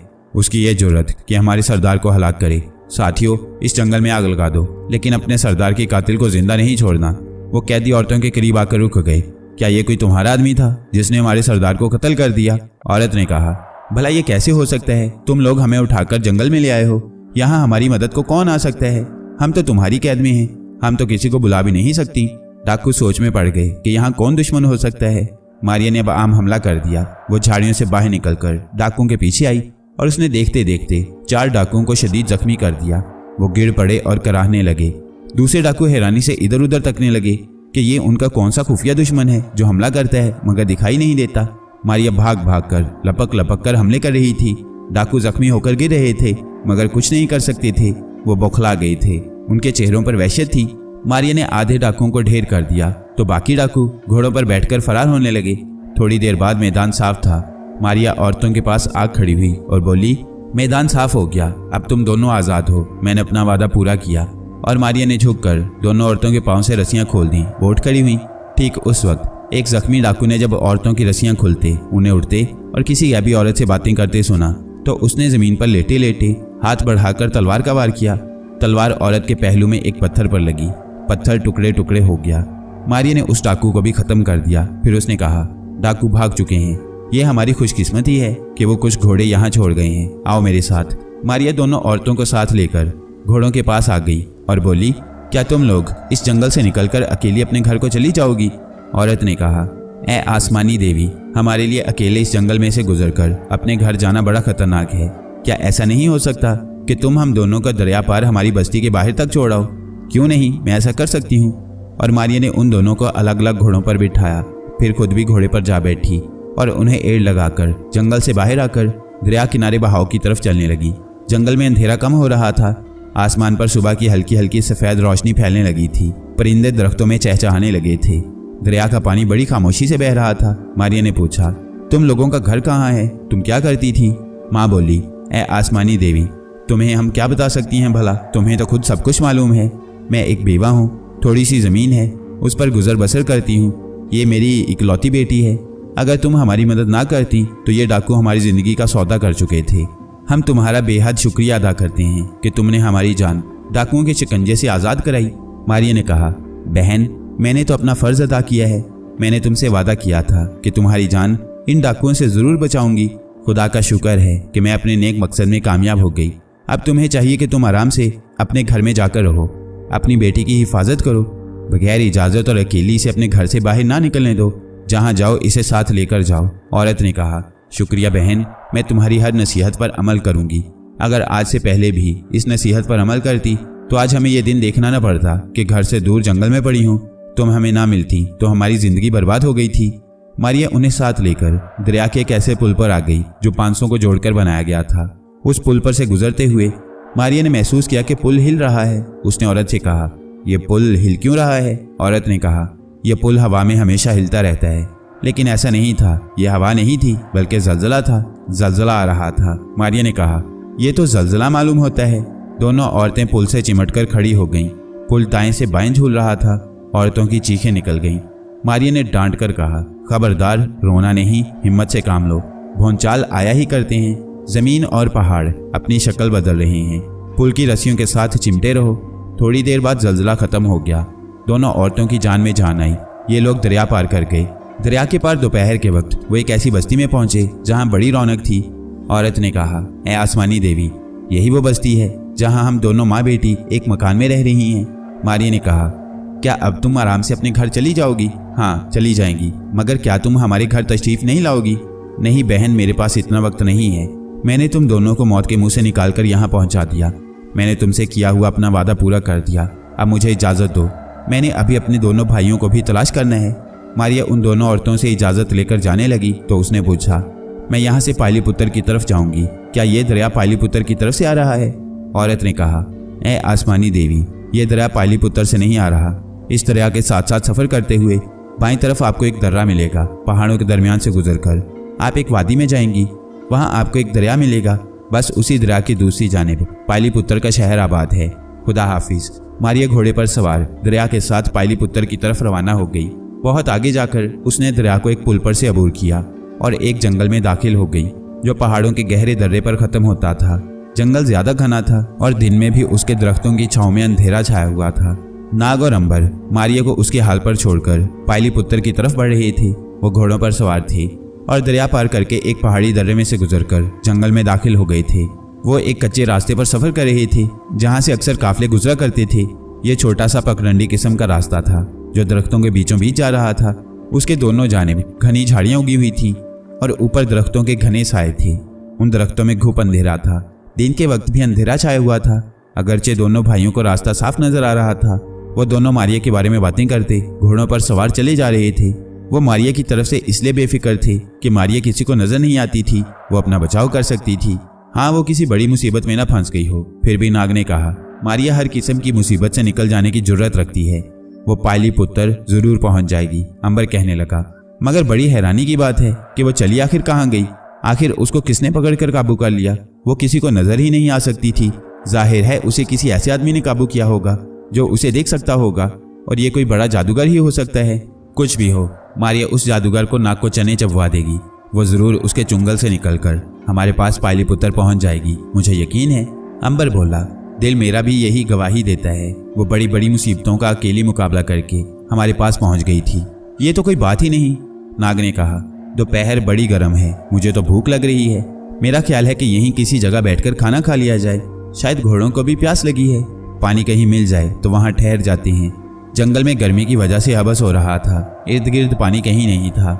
आखिर वह दरख्तों के झुंड में से निकलकर बाहर आए तो सामने एक चश्मा बह रहा था। उस चश्मे का पानी बड़ा शफाफ और साफ सुथरा था। अंबर ने कहा, इसी जगह रुक जाते हैं। इतना अच्छा पानी शायद आगे ना मिले। दोनों भाई घोड़ों से नीचे उतर पड़े।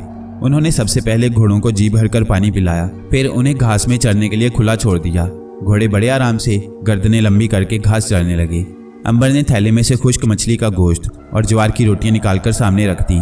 खाना खाने के बाद उन्होंने चश्मे का ठंडा पानी जी भर कर पिया और थोड़ी देर आराम करने के लिए लेट गई।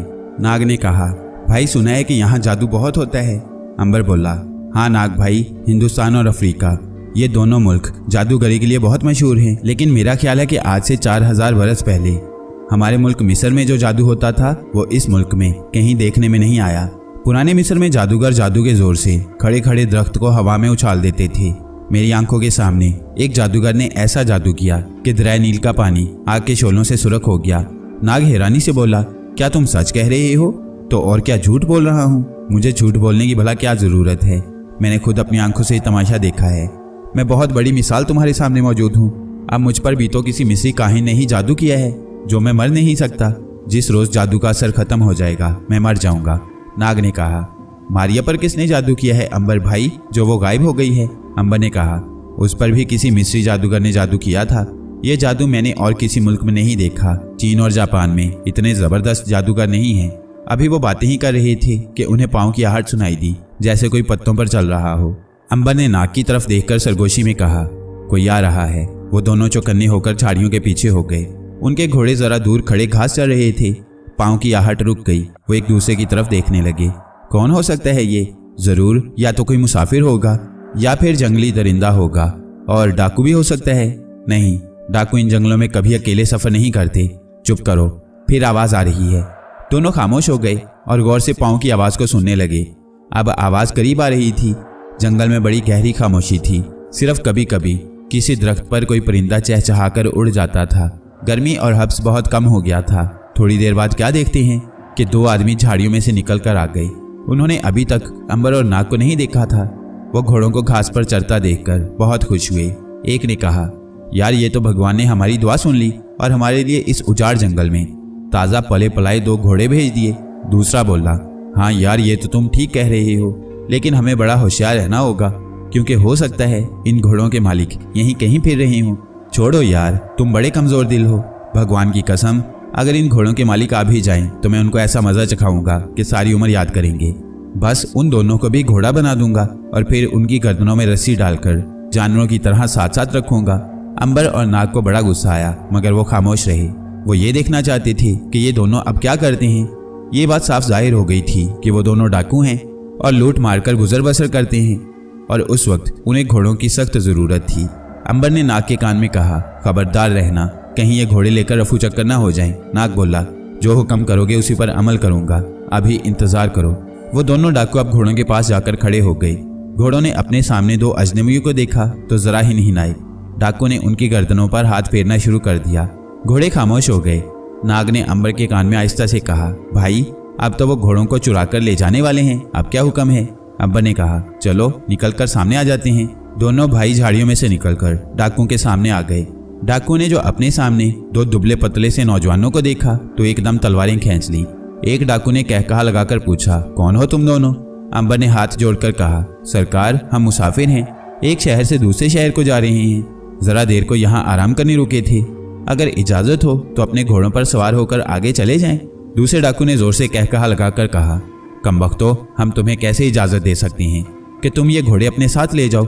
हमें इन घोड़ों की ही तलाश थी, हमें घोड़े मिल गए हैं, अब ये घोड़े हमारे हैं, तुम यहाँ से दफा हो जाओ। नाग ने मिन्नत करते हुए कहा, सरकार हम लोग बड़े गरीब हैं, हमारी जिंदगी भर का सरमाया ये घोड़े हैं, अगर ये घोड़े हमसे छीन लिए गए तो हम बेबस हो जाएंगे, हम आगे कोई सफर न कर सकेंगे, और अगर हमने सफर ना जारी रखा तो हम बेबस हो जाएंगे।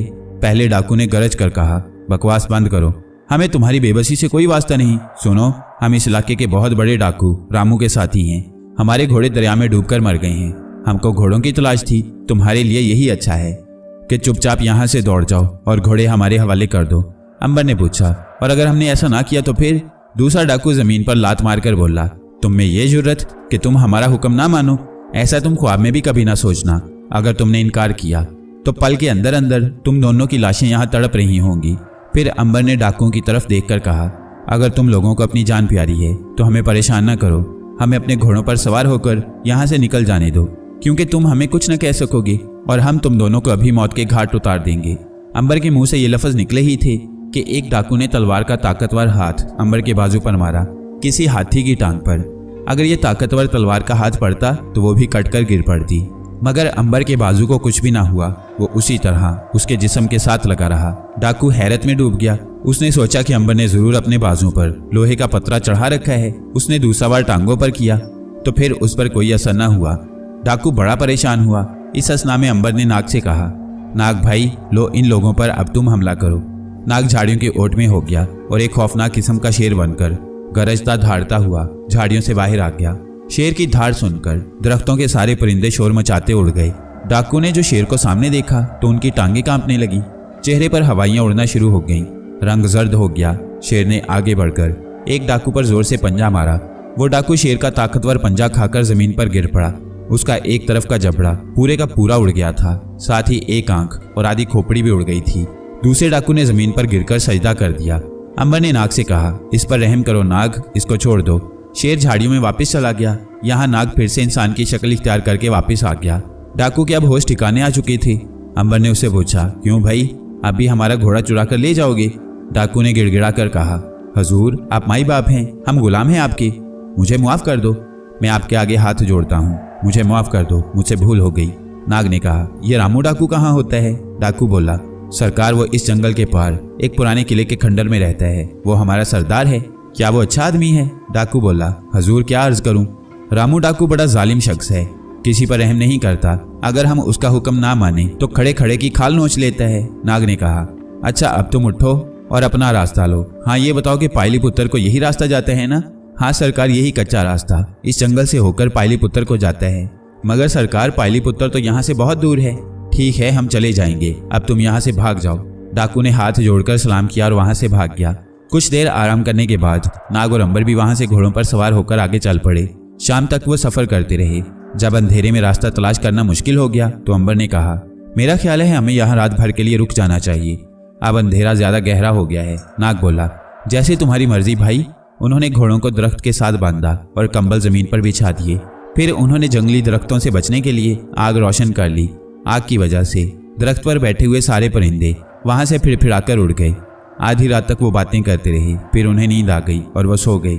नाग गहरी नींद सो गया था, मगर अंबर अभी जाग रहा था। वो सोच रहा था कि मारिया खुदा जाने कहाँ होगी, किस हाल में होगी। उसको यूं छोड़कर नहीं आना चाहिए था, उन्हें उसकी तलाश करनी चाहिए थी।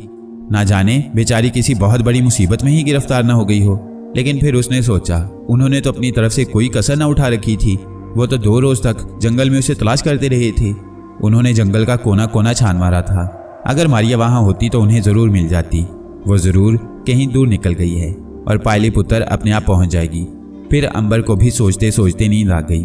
रात, जंगल की पुरस्कार अंधेरी रात आहिस्ता आहिस्ता गुजर रही थी। दरख्तों पर गहरी खामोशी छाई थी। किसी वक्त दूर झुंडों से किसी उल्लू के बोलने की आवाज आ जाती थी। आसमान पर सितारे चमक रहे थे। इस गहरी डरावनी खामोश रात में अचानक झाड़ियों में से एक रीछ निकलकर बाहर आ गया। ये काला और बहुत ऊंचा लंबा रीछ था। आग बुझ चुकी थी। रीछ ने करीब आकर अंबर और नाग को थोतनी से सूंघना शुरू कर दिया। वो दोनों बड़ी गहरी नींद सो रहे थे और हल्के हल्के खराटे भी ले रहे थे। रीछ ने उनके गिर्द चक्कर लगाने शुरू कर दिए। फिर वो अंबर के पास आकर रुक गया। थोतनी झुकाकर अंबर के सर को सूंघा और बड़े जोर से गुस्से में आकर अंबर के सर पर अपना पंजा मार दिया। अंबर हड़बड़ाकर उठ बैठा। क्या देखता है कि अंधेरे में रीछ की खूनी आंखें अंगारों की तरह देख रही हैं। अंबर मुस्कुरा दिया। वो समझ गया कि रीछ ने उस पर हमला किया है।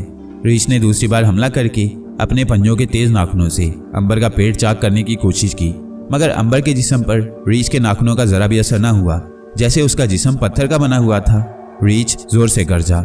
नाग की भी आंख खुल गई। नाग खौफ से परे हट गया। अंबर ने कहा, नाग भाई इससे बचना, ये तुम्हें जख्मी कर सकता है, मैं इससे खुद ही निमट लूंगा।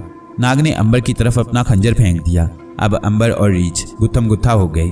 रीछ बढ़ चढ़कर हमले कर रहा था, लेकिन उसके किसी हमले का असर नहीं हो रहा था।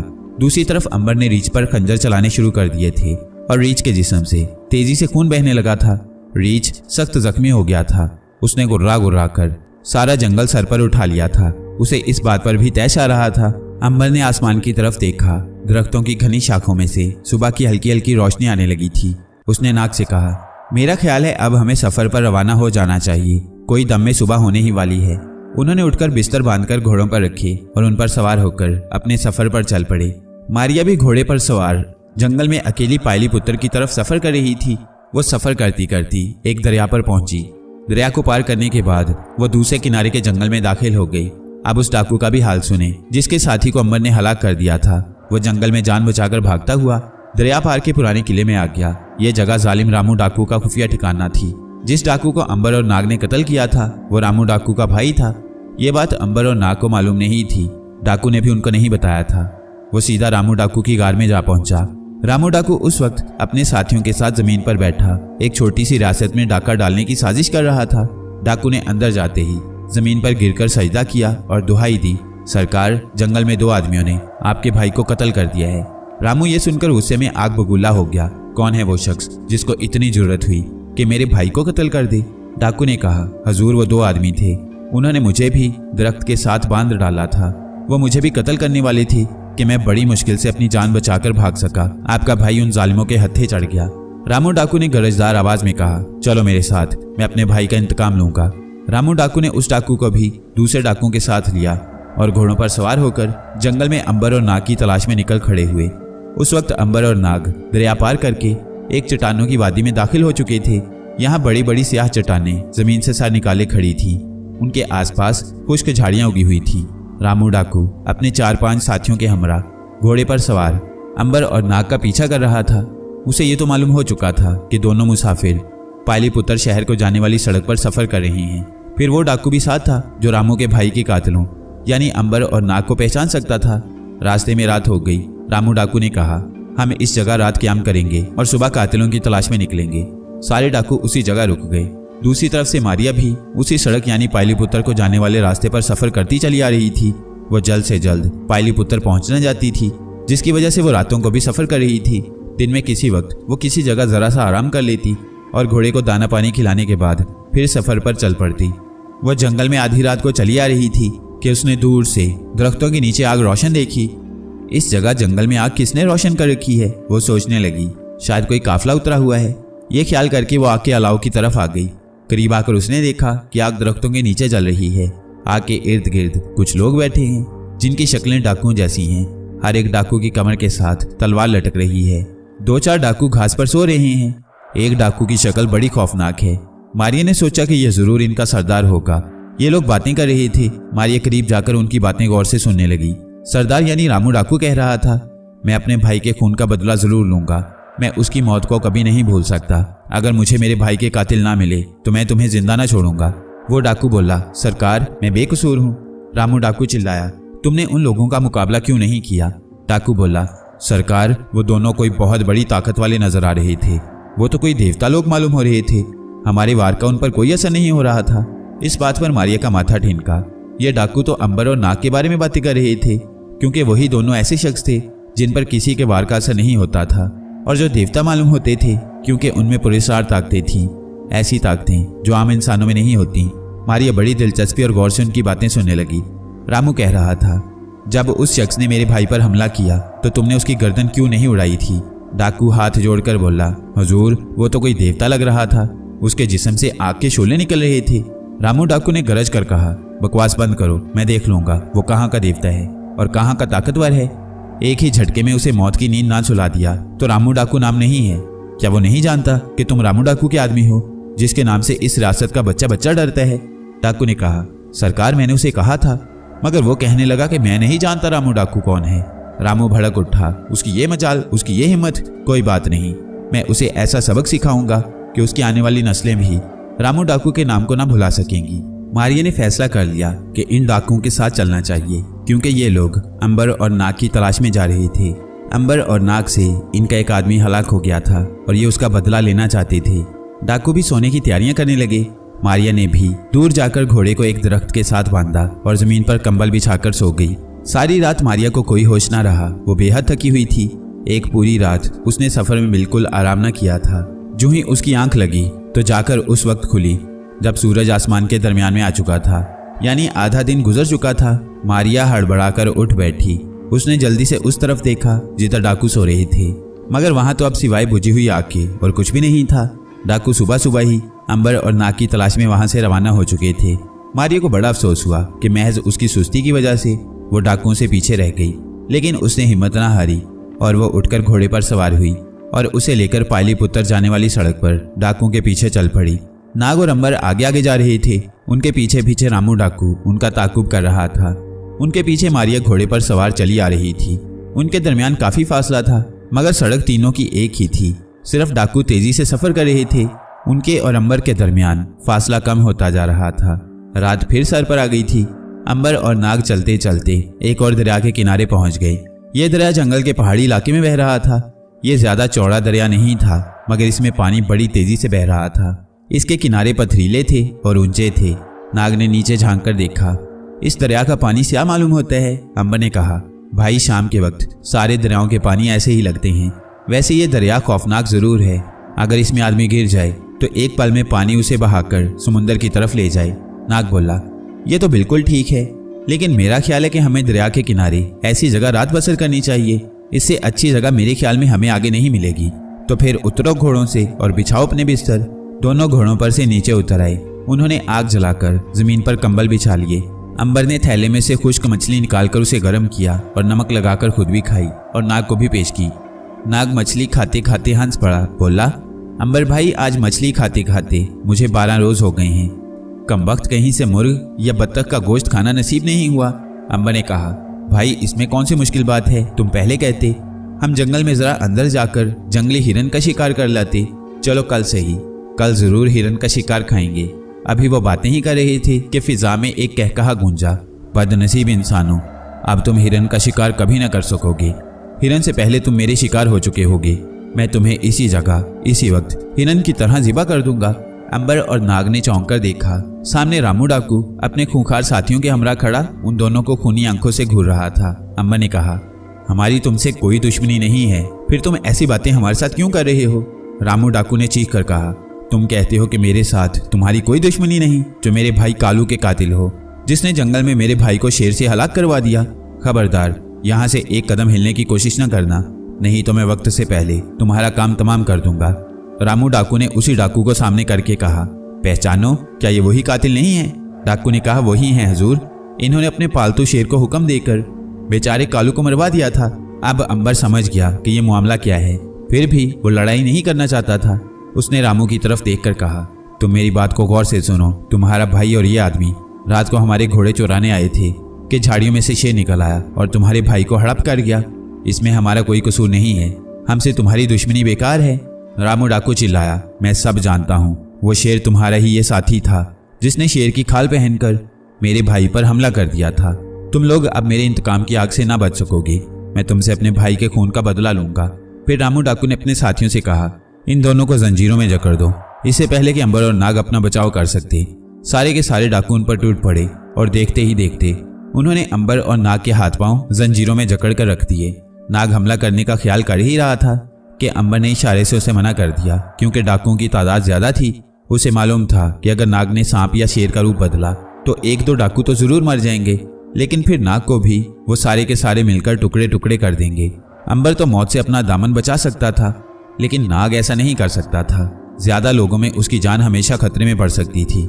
इससे पहले वो एक बार ज्यादा लोगों में फंसकर टुकड़े टुकड़े हो चुका था और बेचारा अंबर एक बरस तक उन टुकड़ों को लकड़ी के बॉक्स में डालकर फिरता रहा था। नाग ने अंबर का इशारा पाकर हमला करने का ख्याल छोड़ दिया। अंबर भी मुकाबला नहीं करना चाहता था। ऐसी सूरत में फिर वही बात थी कि नाग की जिंदगी खतरे में पड़ सकती थी।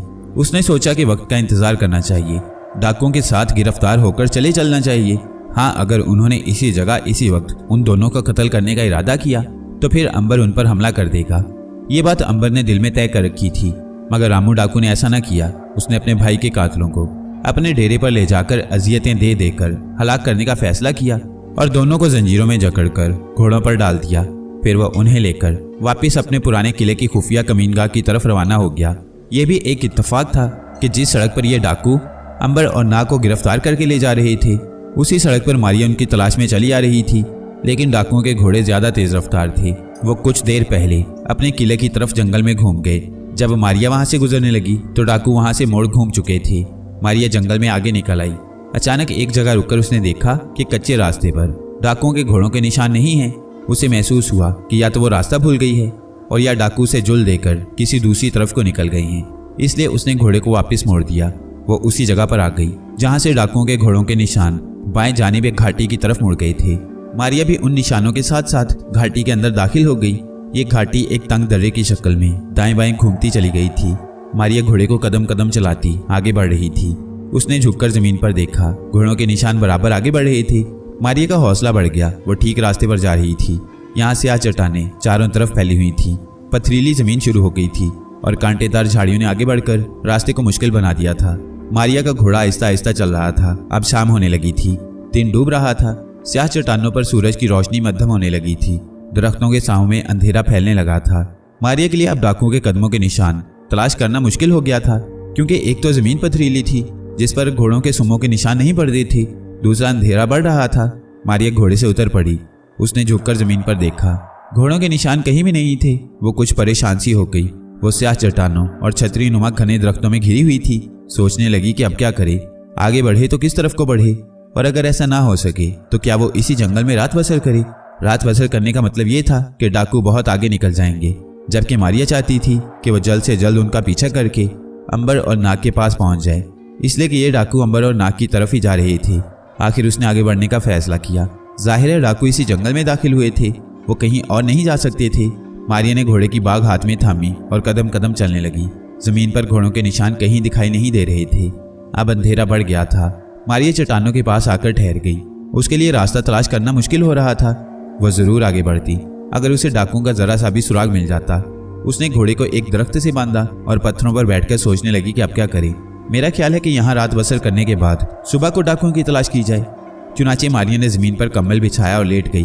अब जरा अंबर और नाग की तरफ चलते हैं। डाकू ने उन दोनों भाइयों को जंजीरों में जकड़कर घोड़े पर डाल रखा था और उसे अपने किले वाली गार की तरफ लिए जा रहे थे।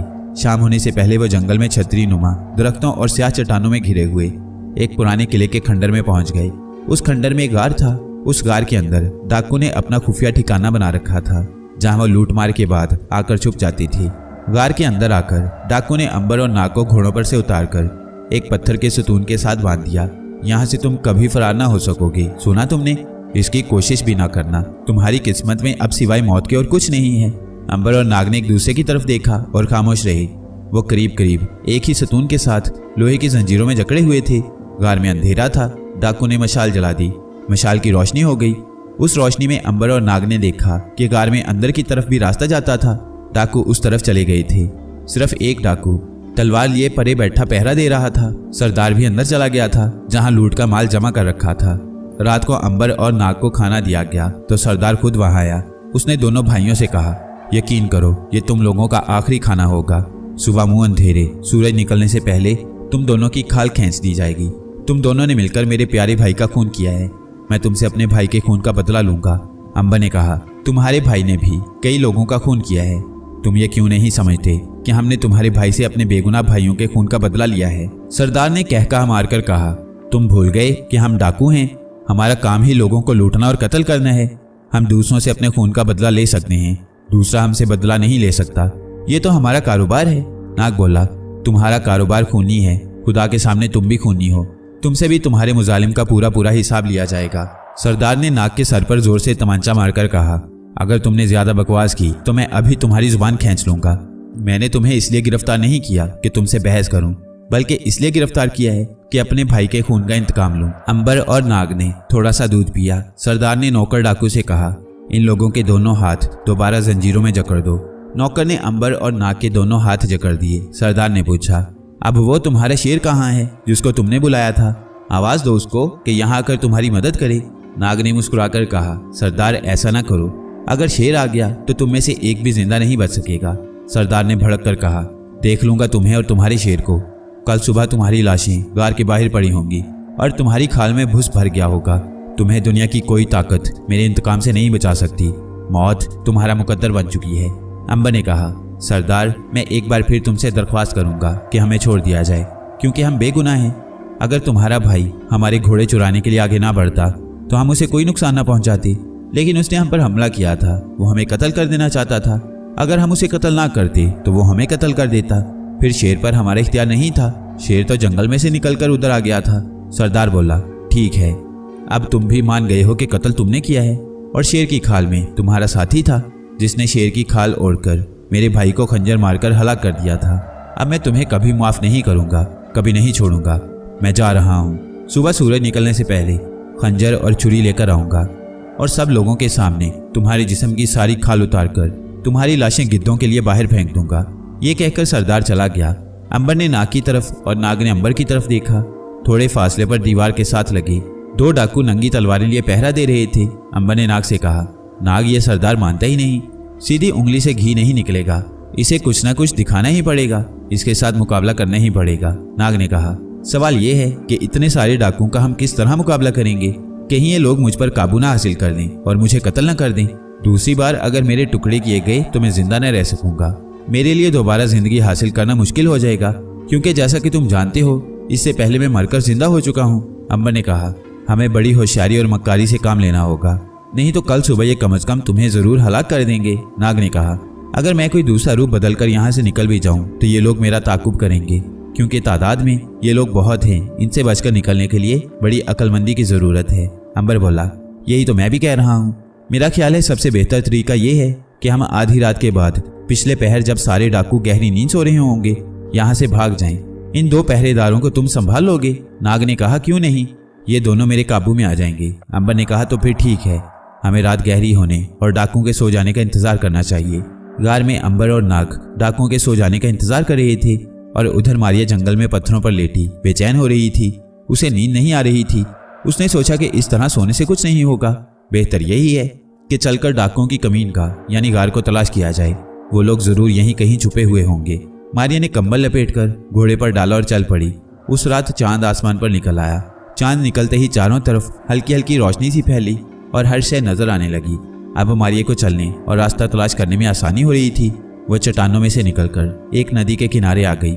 यहाँ उसने घोड़े को पानी पिलाया, खुद भी पानी पिया और नदी में से गुजरकर आगे आई तो अचानक उसकी नजर दरख्तों में से एक पुराने किले के खंडर पर पड़ी। यही वो खंडर था जहाँ अंबर और नाग कैद थे।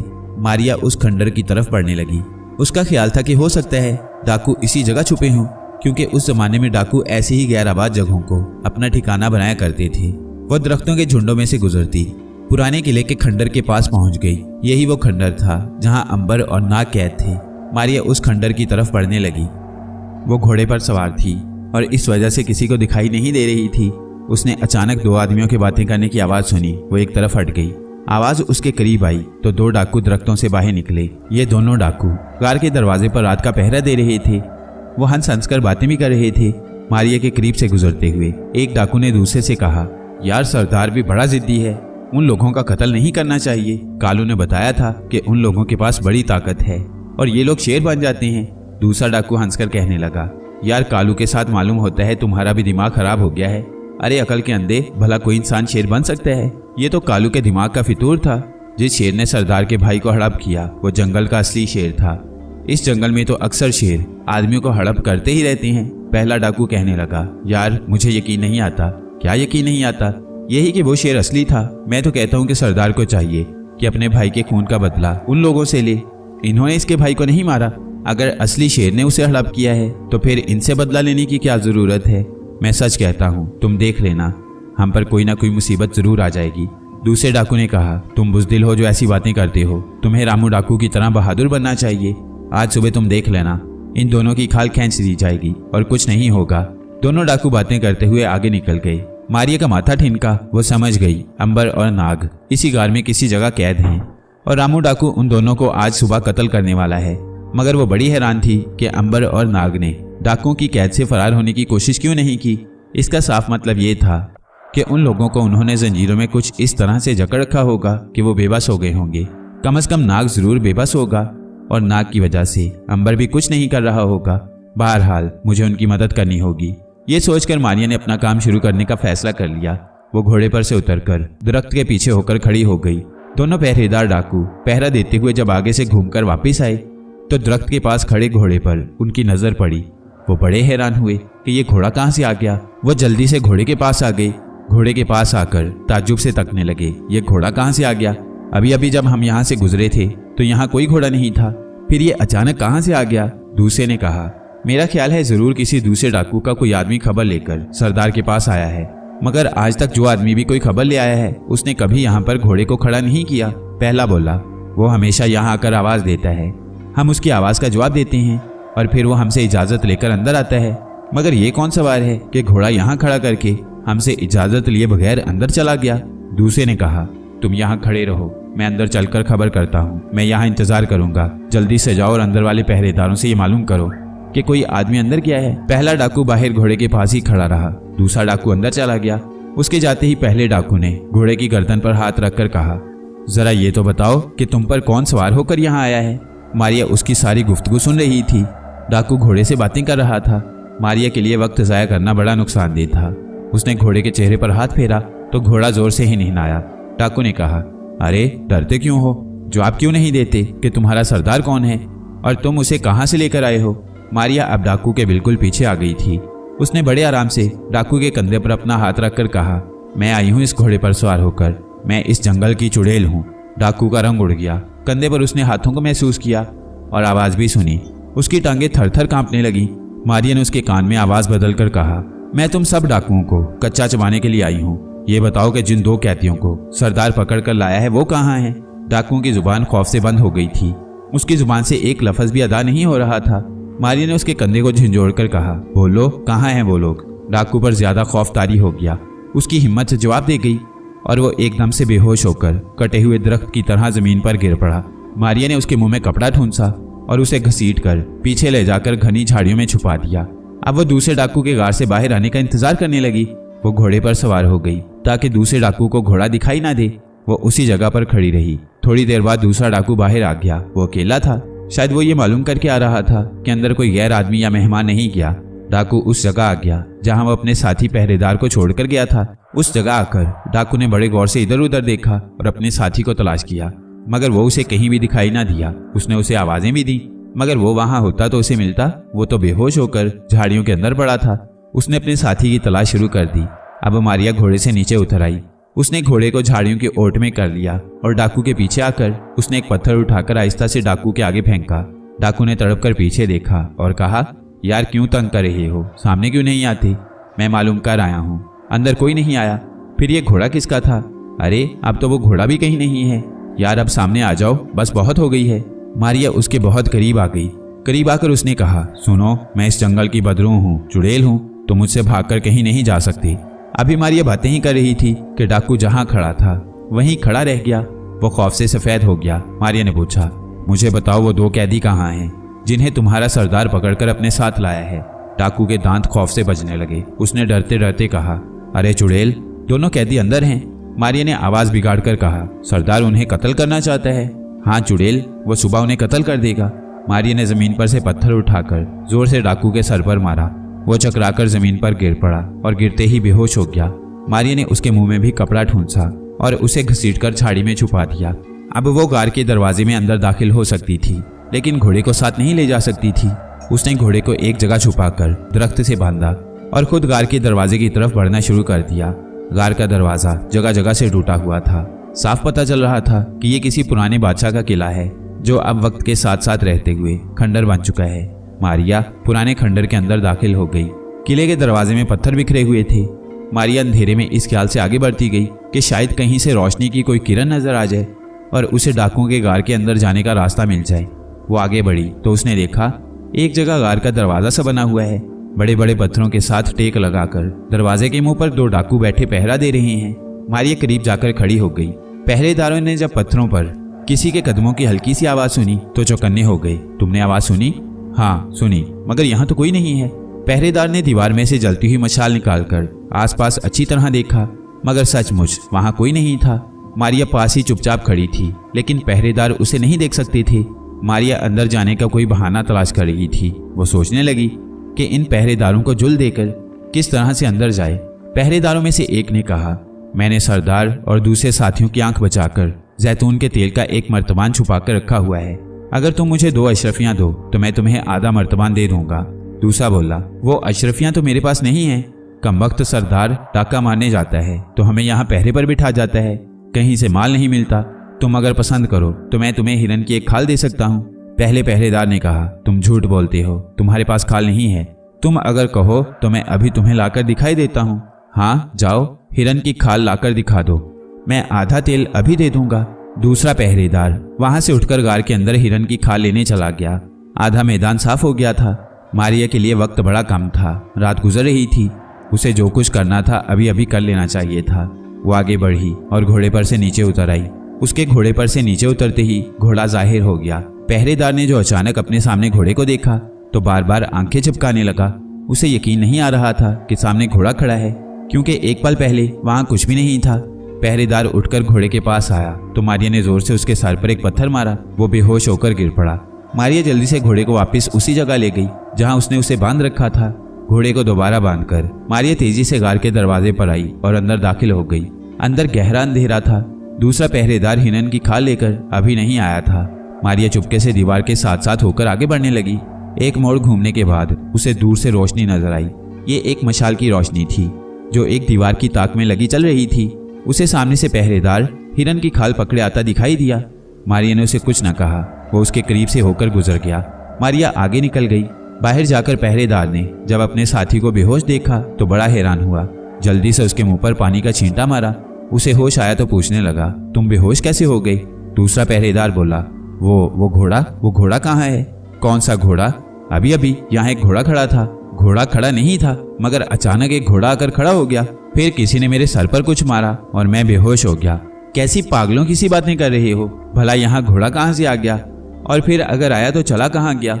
जरूर तुमने कोई जागते में ख्वाब देखा है। नहीं, मैं सच कह रहा हूँ, मैंने ख्वाब नहीं देखा। घोड़ा अभी अभी यहाँ था। चलो यार उठो, आओ चलकर पहरा देते हैं। ये देखो, मैं तुम्हारे लिए हिरन की खाल लेकर आया हूँ। दोनों पहरेदार दरवाजे पर आकर पहरा देने लगे। दूसरे पहरेदार के अभी होश ठिकाने नहीं हुए थे, वो हक्का बक्का सा था। मारिया अंदर गार में कोठरी के बाहर खड़ी थी। अंदर से उसे बातें करने की आवाजें सुनाई दे रही थी। ये कोठरी डाकुओं के सरदार की कोठरी थी। डाकुओं का सरदार रामू अपने साथी के साथ बातें कर रहा था। मारिया उनकी बातें सुनने लगी। सरदार कह रहा था, अभी थोड़ी देर में चलकर उन दोनों कातिलों को कत्ल कर दिया जाएगा और फिर हम रियासत में डाका डालने जाएंगे।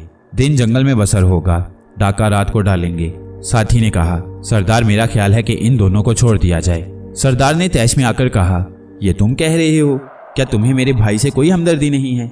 क्या तुम्हें मालूम नहीं कि इन दोनों ने मेरे भाई को कत्ल किया है? साथी ने कहा, सरदार मैं तुम्हारे भाई से हमदर्दी रखता हूँ, मगर मैं बड़े अदब से कहूँगा कि तुम्हारे भाई को शेर ने हलाक किया है। इन लोगों का कोई कसूर नहीं है। ये बकवास है। इन्होंने शेर की खाल पहनकर मेरे भाई को खंजर से हलाक किया है। तुम सरदार हो, तुम जो हुक्म दोगे हम उस पर अमल करेंगे। लेकिन मेरा दिल कहता है कि अगर हमने इन दोनों को हलाक कर दिया तो हम पर जरूर कोई मुसीबत नाजिल हो जाएगी। सरदार ने ऊंची आवाज में कहा, तुम एक बहादुर डाकू होकर ऐसी बातें कर रहे हो? तुम्हें तो चाहिए कि तुम खुद इन दोनों को कत्ल करो। बहरहाल मैं इनको हरगिज नहीं छोड़ूंगा। दरवाजा खुला और सरदार बाहर निकलकर दूसरी कोठरी में चला गया। मारिया एक तरफ हट गई। उसके जाते ही मारिया सरदार की कोठरी के अंदर चली गई। कोठरी में एक आदमी जिसका रंग स्याह और आंखें सांप की तरह सुर्ख थीं, एक पत्थर के पास बैठा छुरा तेज कर रहा था। सरदार उसे कह रहा था, छुरी को इस तरह तेज करना कि मेरे भाई के कातिलों की खाल तेजी से उतरना शुरू हो जाए। जल्लाद ने कहा, सरदार फिक्र न करो, तुम्हारे हुक्म से अब तक कितने ही आदमियों की खाल खींच चुका हूँ। तुम देखोगे कि मैं उन कमीनों की खाल किस सफाई से खींचता हूँ। बस यही मैं चाहता हूँ। शाबाश, मैं तुम्हें इनाम से मालामाल कर दूंगा। तुम छुरी तेज करो, मैं चलकर कातिलों को तैयार करता हूँ। सरदार कोठरी से निकलकर बाहर आ गया तो मारिया जल्लाद के करीब जाकर खड़ी हो गई। उसने कमर में से खंजर निकालकर हाथ में पकड़ लिया और कहा, तुम आज तक न जाने कितने बेगुनाहों को कत्ल कर चुके हो। क्या तुम्हें अपनी मौत याद नहीं है? जल्लाद ने चौंक कर पीछे देखा। पीछे कोई नहीं था। जल्लाद छुरी फेंककर उठ खड़ा हुआ। उसने कोठरी के चारों तरफ आंखें फाड़ फाड़ कर देखा, मगर वहां उसे कुछ भी नजर न आया। वो कांपते होंठों से बोला, कौन है, कौन है? मारिया ने आवाज बदल कर कहा, मैं हूं, तुम्हारी मौत। इसके साथ ही मारिया ने कोठरी का दरवाजा बंद करके अंदर से कुंडी चढ़ा दी। जल्लाद बाहर को भागा। अभी वह दरवाजा खोल ही रहा था कि मारिया ने खंजर उसकी पुश्त में घोंप दिया। जल्लाद तड़प कर पीछे घूमा। मारिया परे हट गई। उसने दूसरा वार जल्लाद के सीने पर किया और खंजर खींच लिया। जल्लाद के सीने से खून का फवारा निकल पड़ा। वो चकरा कर गिरा। उसने एक जबरदस्त चीख मारी और दम तोड़ दिया। मारिया ने जल्दी से कुंडी खोल दी। वो बाहर निकली ही थी कि उसकी चीख की आवाज सुनकर डाकुओं का सरदार लपक कर उसकी कोठरी में दाखिल हुआ। मारिया वहां से इस तरफ आ गई जहां एक सतून के साथ उसने अंबर और नाग को देखा कि जंजीरों में जकड़े पड़े हैं। वो एक दूसरे से हंस हंस कर बातें कर रही हैं। मारिया ने पास जाकर कहा, अंबर भाई। अरे मारिया बहन तुम? हाँ भाई, खुदा का शुक्र है कि तुम और नाग भाई से मुलाकात हो गई। नाग ने कहा, हम एक मुसीबत में फंस गए हैं, मगर फिक्र ना करो, हमने हमला करने का फैसला कर लिया है। मारिया बोली, मुझे सब कुछ मालूम हो गया है। मैंने जल्लाद को कत्ल कर दिया है। डाकुओं का सरदार उसकी कोठरी में गया है। शाबाश, ये तुमने अच्छा किया। जल्लाद बड़ा जालिम शख्स था। उसने कई लोगों को कत्ल किया था। अब तुम एक तरफ दीवार के पास लगकर बैठ जाओ, तुम आराम करो और अब हमारा काम देखो कि हम इन लोगों को कैसा तिगनी का नाच नचवाते हैं। मारिया ने कहा, मैं आराम से नहीं बैठ सकती, मैं भी तुम्हारे साथ इन लोगों का मुकाबला करूंगी। खैर ये तुम्हारी मर्जी है, मगर तुम कहाँ फंस गई थी? मारिया ने कहा, खुदा झूठ ना बुलवाए, मैं एक बड़े खतरनाक किस्म के जादूगर के हत्थे चढ़ गई थी जिसने मुझे देख लिया था। खुदा का शुक्र है कि उसकी कैद से फरार होकर भागी।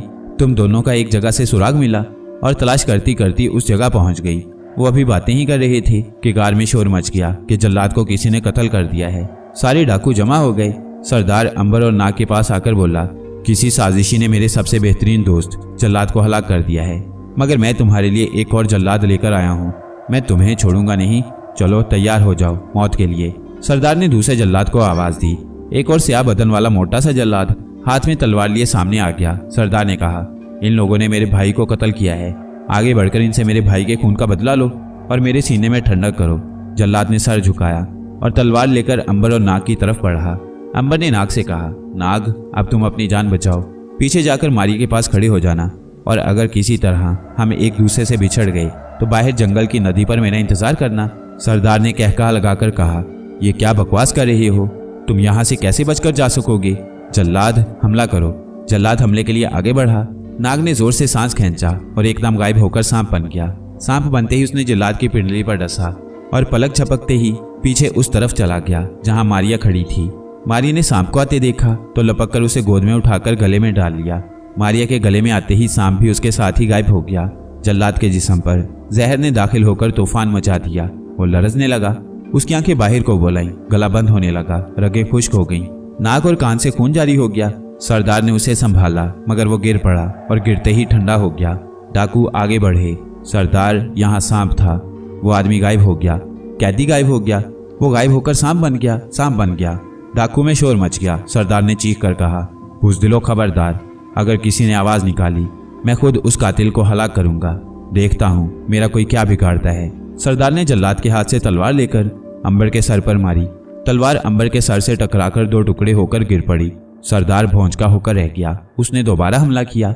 दूसरी बार भी तलवार अंबर के सर से टकराकर टूट गई। अब नाग ने मारिया के गले से उतरकर रेंगना शुरू कर दिया। फिर जमीन पर से छलांग लगाकर उसकी गर्दन को जकड़कर अपना फन सरदार के मुंह के आगे करके झूमना शुरू कर दिया। सरदार की तो जान ही निकल गई। दूसरे डाकू पहले ही डरे हुए थे। एक सरदार का साथी आगे बढ़ा कि सांप को मारे। सांप ने अपना मुंह सरदार के होंठों के बिल्कुल करीब कर दिया। सरदार की चीख निकल गई। अंबर ने कहा, अगर किसी ने सांप को हाथ लगाया तो सांप सरदार को डसकर मार डालेगा। वहीं रुके रहो, कोई आगे ना बढ़े। डाकू अपनी अपनी जगह पर खड़े रहे। अंबर ने जंजीरें तोड़ डाली और आजाद होकर आंखों में आंखें डालकर कहा, कहो अब तुम्हारे साथ क्या सलूक करूं? सरदार ने कांपती आवाज में कहा, मुझे माफ कर दो, मैं फिर कभी ऐसा नहीं करूंगा। मारिया भी करीब आ गई। उसने कहा, अंबर ये फिर डाके डालेगा और लोगों को कत्ल करता फिरेगा। इसका एतबार न करना, इसे कत्ल कर दो। सांप, इसे मार डालो। सरदार ने हाथ बांधकर कहा, मैं काली माता की कसम खाकर कहता हूँ कि आज से मैं तौबा करता हूँ। अब मैं कभी बुरे काम नहीं करूंगा। मुझे माफ कर दो। मैं अब किसी को कत्ल नहीं करूंगा, किसी का घर नहीं लूटूंगा। अंबर ने कहा, नाग तुम्हारा क्या ख्याल है? नाग ने कहा, इसे माफ कर देती हैं अंबर, शायद अब ये इंसानों के लिए भलाई का काम करे। अंबर ने सरदार से कहा, अगर तुम कसम खाते हो कि आज से फिर कभी लोगों पर जुल्म नहीं करोगे बल्कि उनकी भलाई के लिए काम करोगे तो मैं तुम्हारी जान बख्शी कर दूंगा। सरदार ने हाथ बांधकर कहा, भाई मैंने काली माता की कसम खाई है।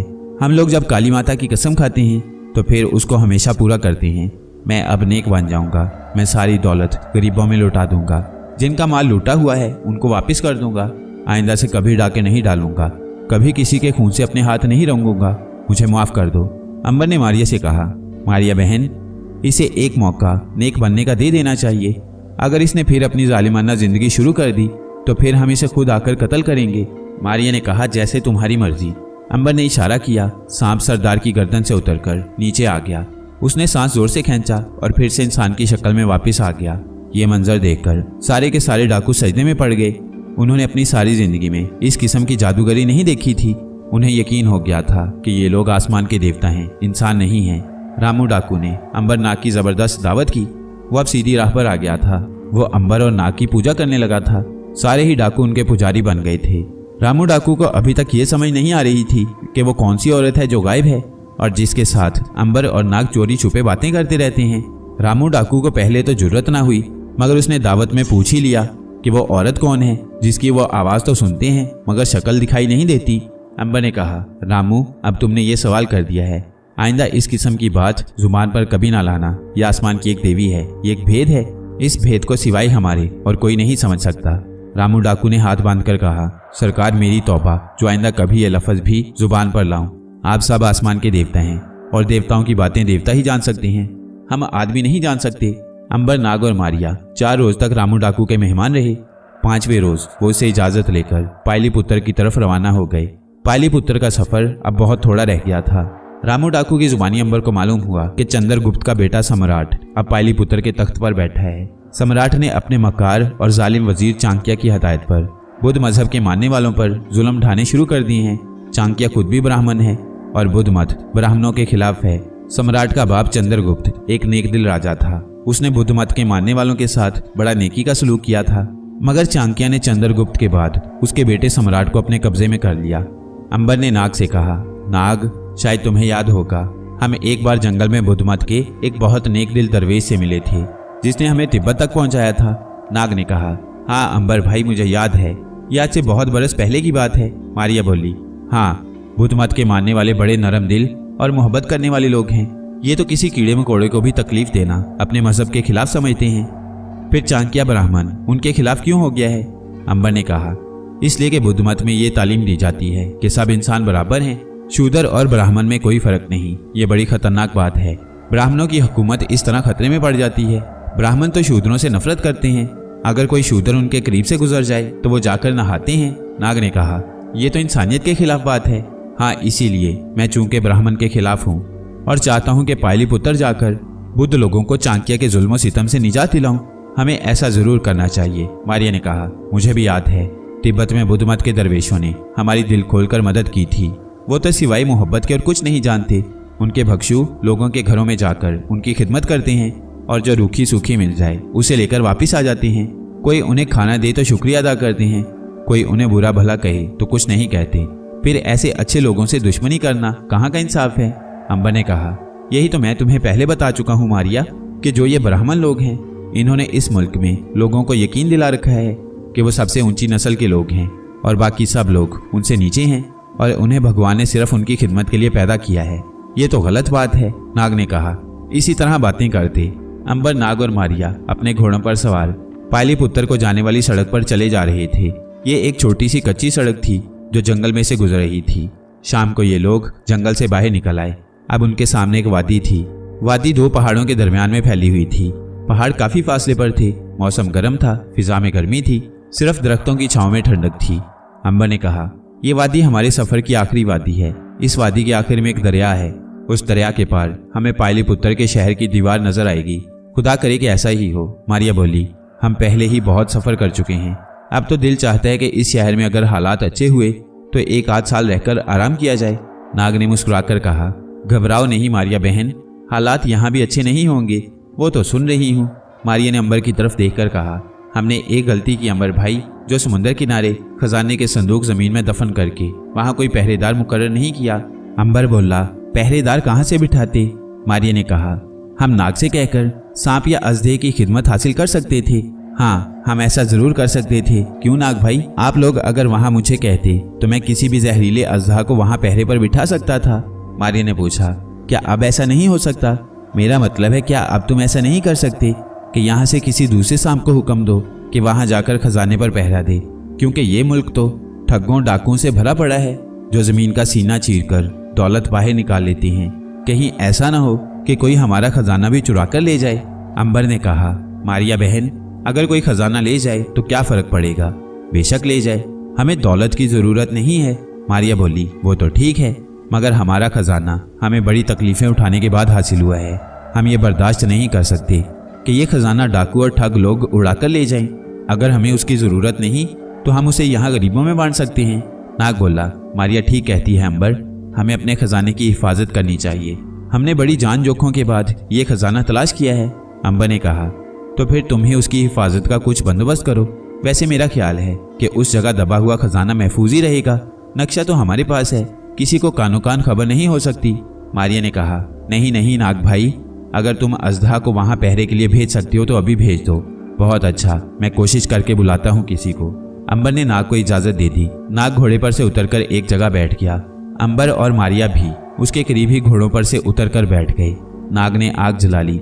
जब आग खूब जल उठी, उसने जेब से एक सफूफ निकालकर आग में डाल दिया। धुआं सा उठा। नाग ने आंखें बंद करके मंत्र पढ़ने शुरू कर दिए। कुछ देर वो मंत्र पढ़ता रहा। फिर उसने एक हाथ हवा में बुलंद करके कहा, ऐ नागफनी, तू जहां भी है मेरी आवाज सुन। और मेरे पास जल्दी से पहुंच जा। ए नागफनी। नाग खामोश हो गया। अचानक जंगल में एक सिसकार सी सुनाई दी। आग की रोशनी में उन्होंने देखा कि नदी किनारे झाड़ियों में से निकलकर एक सुर्ख रंग का अजदहा अपना बड़ा सा फन फैलाए उनकी तरफ चला आ रहा है। नाग के करीब आकर नागफनी अजदहा ने अपना सर झुका दिया और 2-4 बार सीटी बजाई। जुबान निकालकर सिसकारें भरी। फिर अपनी जुबान में नाग से पूछ रहा था, ए नाग देवता, ए शीश नाग, ए सांपों के बादशाह, क्या हुक्म है? इस गुलाम को किस खिदमत के लिए याद किया है? आप हुक्म करें, मैं हर खिदमत के लिए तैयार हूँ। नाग ने कहा, सुरख नागफनी, यहाँ से 1 महीने के सफर पर इस मुल्क हिंदुस्तान के मगरबी साहिल पर हमारा एक बादवानी जहाज खाड़ी में दरख्तों और झाड़ियों के ओट में खड़ा है। उससे जरा फासले पर हमारा एक कीमती खजाना दफन है। मैं तुम्हें हुक्म देता हूँ कि उस जगह पहुंचकर हमारे खजाने की उस वक्त तक की हिफाजत करो जब तक कि हम वापस नहीं आ जाते। क्या तुम समझ गए हो? सुरख नाग ने सर झुकाकर कहा, समझ गया हूँ नाग देवता। नाग ने कहा, खजाने का नक्शा हमने खजाने की ढेरी पर बैठकर बनाया था, तुम उसे सूंघ लो, ये मिट्टी की बू तुम्हें खजाने तक पहुंचा देगी। सुरख नाग बोला, बहुत बेहतर। ए शीश नाग। अजदहा को नक्शे का चमड़ा सूंघा दिया गया। नक्शे को सूंघते ही अजदहा अपने लंबे सफर पर रवाना हो गया। नाग ने मारिया और अंबर से कहा कि अब वो मुतमईन रहे कि उनका खजाना महफूज रहेगा। उन्होंने कहा कि हाँ, अब वो बिल्कुल मुतमईन है।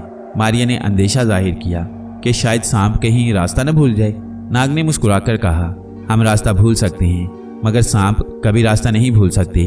वो मिट्टी की बू सूंघते अपनी मंजिल पर ठीक पहुंच जाते हैं। वो रात उन्होंने वहीं बसर की और सुबह पाटलिपुत्र को रवाना हो गए।